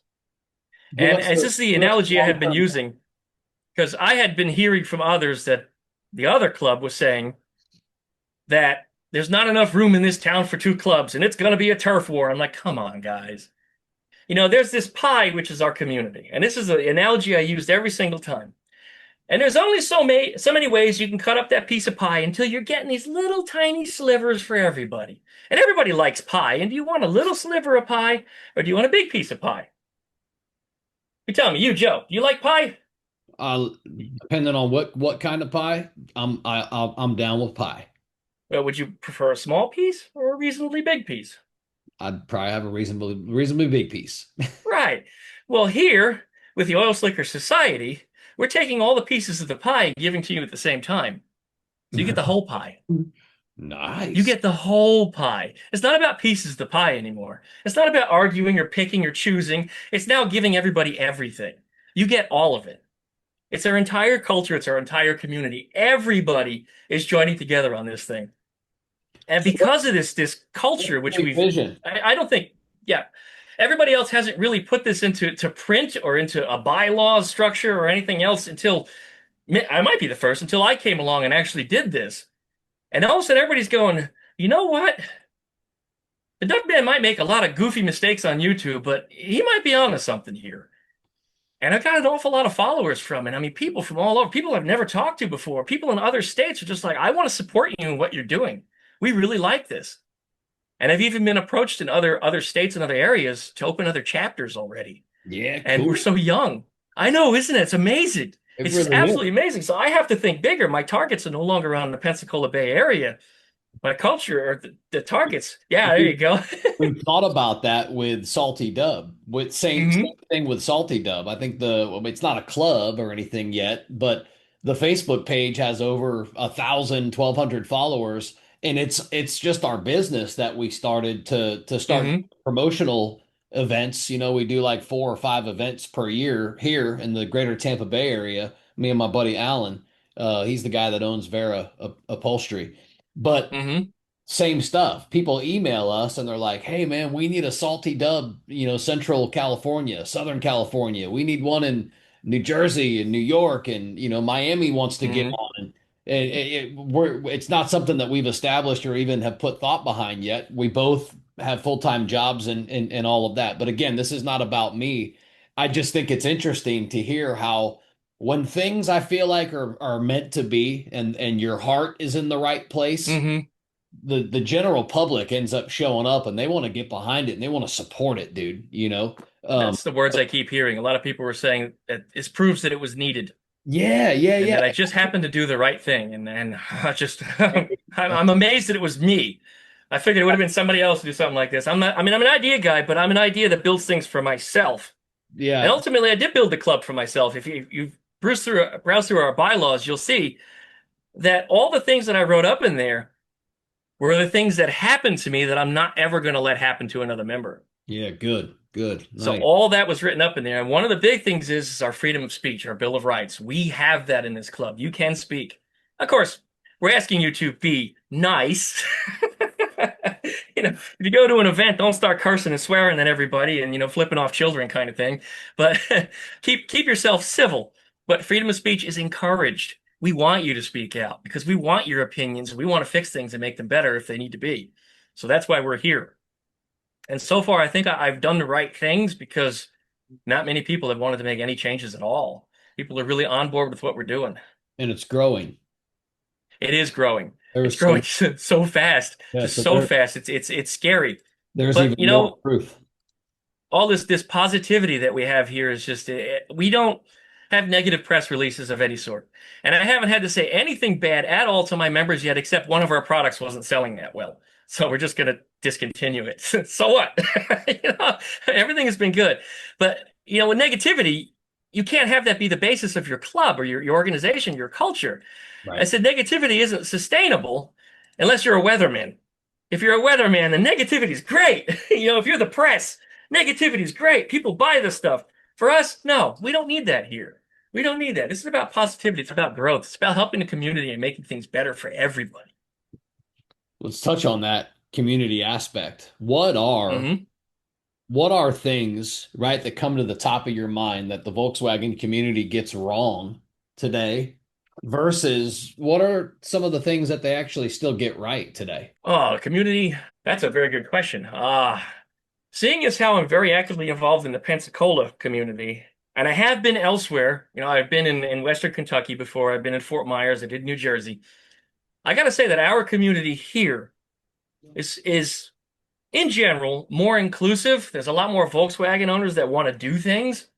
And I think getting people to actually participate in things is probably what people aren't doing right. If you enjoy your Volkswagens and you enjoy the culture, get out there with people. Don't leave that thing in the garage to rot because guess what? It's going to break. It just sits there. It's going to break. So you have to get out there and you have to participate in your community. It doesn't mean spend money, but it does mean get out there, be seen, get noticed. If people are traveling in the car group, we're doing this on purpose because we want the people to see us. It's our advertisement. And as a nonprofit, we're trying to help our community. And we eventually will be earning more money because of more recognition, that being seen. So do participate in your community. And if you can spend money, great. Spend money in the local businesses, spend money at local restaurants, and do these events together. And that's one of the things that we do with Oil Slickers. We're very active and we do 2, 3 events a week. We're very busy. And that might be one of the other reasons for our success because other things weren't happening elsewhere. There was nothing going on for months at a time. And we pack our calendar, which is another thing, by the way. We got a beautiful calendar on our website. Have you seen that? I haven't. You The want to, calendar is awesome. you want to share your screen and show it? Uh, no, Okay. only because I have multi-monitors, 6 of them, and I Okay. don't know what it's going to do. So you might end up with a screen, this big. Yeah. So yeah, that won't work. But if you go to Beautiful. oilslickers.com/calendar, you can actually have a look at it. But all of our events are right up there on our calendar. And it's not just our events. It's the entire Volkswagen community events from a 250-mile radius. That's all the way from New Orleans to Tallahassee, all the way up to Tannehill, where our northernmost show is at. So everybody that's within that umbrella can put their events on this calendar. Now, we might put some that are slightly outside of that if it logically makes sense, of course. If you're, I don't know, 30 minutes past, hour past, it's fine. You want to participate with our community, you can put an event on there. But it also doesn't have to be a Volkswagen specific event. There it is. You got it. So it doesn't have to be a Volkswagen specific event. It can be any event that's Volkswagen friendly. And you see tonight we have that one that's flashing there where we're going to be meeting over at Bubba's 33 for the Volkswagen takeover of the Bad Boys event. The Bad Boys are mostly American cars, and they invited Emerald Coast Volkswagen Club, which is the other club, over to them, and they posted an event for that. And I said, why don't we tag along? It's the whole community. Let's get all the Volkswagens out there. Well, needless to say, the oil slickers dominated the event. We have more than the American cars even. We just took over. So they're so happy to see us. They can't wait to have us, and we're going to be there again today. Cool. And Fred, the president of the Bad Boys, which is again mostly American cars, was very thankful that I came out. Also a New Jersey guy from right where I'm from, so we're very easy to relate to each other. Sure. So it's a blast. All events, anything Volkswagen or Volkswagen friendly from our umbrella can go on that calendar. And in time, as we start to expand out to other chapters or other regions or whatever we start doing from there, we'll add other events to this calendar. And I'm going to dial them in so you could say, here's my zip code, give me a mile radius, show me everything on the calendar. Boom, boom, boom. There it is. Cool, man. Again, being a programmer and having all this data at my fingertips, it works out really nicely. And anybody can add an event. There's a button on the top that says add event. If you don't have a Oil Slickers account, you don't need one. Just go ahead and put a name, password in there and gives yourself something to log in, create your event, submits it to me. And then I police them just to make sure that they do meet the criteria. Again, being in the area, being Volkswagen friendly, and not being pornographic or something nonsense. Because, people like to put garbage in these things and poison the systems. If We have anybody knows anything about poisoning a system, it's me. we, we have our Salty Dub website, and we get Uh-huh. you would be well, you wouldn't be. You would probably be right in line with understanding the amount of spam and bullshit that people post. Oh, Even man. like if we post an event on an events tab on Facebook, because of the traction and the amount of people that are following our events now, in the thousands, there are people that will comment below one of our events and say, oh, we're still selling tickets. If you want, just send us an email. And it's like, who are you? Like, Oh, those spammers. Yes. yeah, it's completely Yeah. And we've even There's a some folks there's a way to call shut that. that off. I'll talk to you about that later. We did. No, we did. Oh, you did? You got it? I'm just relating to you in experience that the Oh, the spammer. spam is terrible. Yeah, yeah, it is. All right, all right. Yes. I got a final question for you before we jump Final question. Are we before we almost jump done into some already? rapid fire. Well, I know we're already almost 2 hours, 15 minutes in, and Oh, I'm having a good time. I promised you 90 minutes, so I don't want to take too much of your time. But I I do have told you a if you gave me a question. microphone, I would talk. I love it, man. No, this is going to make a fantastic episode. Again, I thank you so much for your time and your energy. Here's an awesome question for you though. Describe the Volkswagen community for me in just one word. Inclusive. I haven't heard that one yet, even though it's so true and it should be one I hear all the time. I haven't. Good word. I mean, that's the strong one. It's inclusive. Everybody has to be together. Oh, super It's got to strong. be inclusive. Yep. All right. And if All I were right. to give it a second one, I would say loyalty. Okay, man. Both fantastic words. Usually I hear things like family, that type of stuff, but Inclusiveness, yeah. I like it, man. Thank you. Good stuff. All right. Rapid fire questions. These are questions that demand a fast response. All right. Now, Okay. if a story comes of it, I'm cool with it. I'm not going to derail you. However, rapid fire means typically top of the head, first response, go with the gut, just spit it out there. All right. I got a feeling this ain't gonna be hard for you. All These used to get me in trouble with my guidance counselor. right, you ready? Yes. All right, rapid fire. Here we go. Split bus or oval beetle? Oh, that hurts. Both. Nope, gotta pick one. Uh, I'm going to go with the oval just because I'm more done on it. There you go. Okay. Oval it is. All right. Most overrated VW trend in today's market. Chinese parts. Ooh, okay. Well said. Yeah. Most underrated VW modification. Oh, I got to think hard about that one. Oh, there's one. It just comes to mind. My Kraken bushing. I mean, everybody needs a good shift bushing. I mean, I might as well give myself a plug. Awesome. That's a very important piece. Okay. All That's a right. very important piece, and so many people don't fix it, and it shifts like garbage. So yeah, The quack and Quack bushing, Bushy. Got it. quack and bushing. Best junkyard score ever. For me, Yeah. that has to be the oval. Okay. All right. Yeah, my oval. One tool you can't live without. Ah, this computer. Ooh. Okay. Yeah, this computer. I This have is a what I feel, do all my editing on. This is a I big piece of my life. I have a feeling I know where this one's going to go, but carburetors or fuel injection? Oh, I do like both. But ultimately, if you're taking care of an air-cooled Volkswagen, I say carburetors. Okay. But I am going to do fuel injection on my own car because I'm challenging myself to do a technology thing. So I will be doing some kind of homebrewed fuel injection system on my Beetle. Cool. Favorite VW engine sound? Flat four. Okay. Most hated automotive phrase. The people that confuse cranking the car with turning over the car with the car firing. You understand what I'm saying? Because those are all different terms and they all be used differently, but at the same time. But if in context you're using them improperly, I'm not going to know what you're saying. Those always get me. The car cranks. Okay, so it's firing off? No. So it turns over with the key? No. Okay, so it's not cranking. It's just, you know what I'm talking about, yeah. Okay, okay, good and interesting. Uh, Tell us one thing that people misunderstand about you. Most everything actually. A lot of people can't relate to me because I'm just a different person. I'm a unique personality. And even when I've been studying for personality traits all the way back to school, and even when I've taken personality tests online for fun, I always come up with some very unique results. And these things say, it's just I'm not like everybody else, and I get that, and I know that. So very often people don't understand where I'm coming from, or what I'm doing, or what my intent is. So very often I'm looked at in a negative light. You know, maybe I'm nefarious, or I'm dangerous, or I'm harmful. None of the above. I'm different.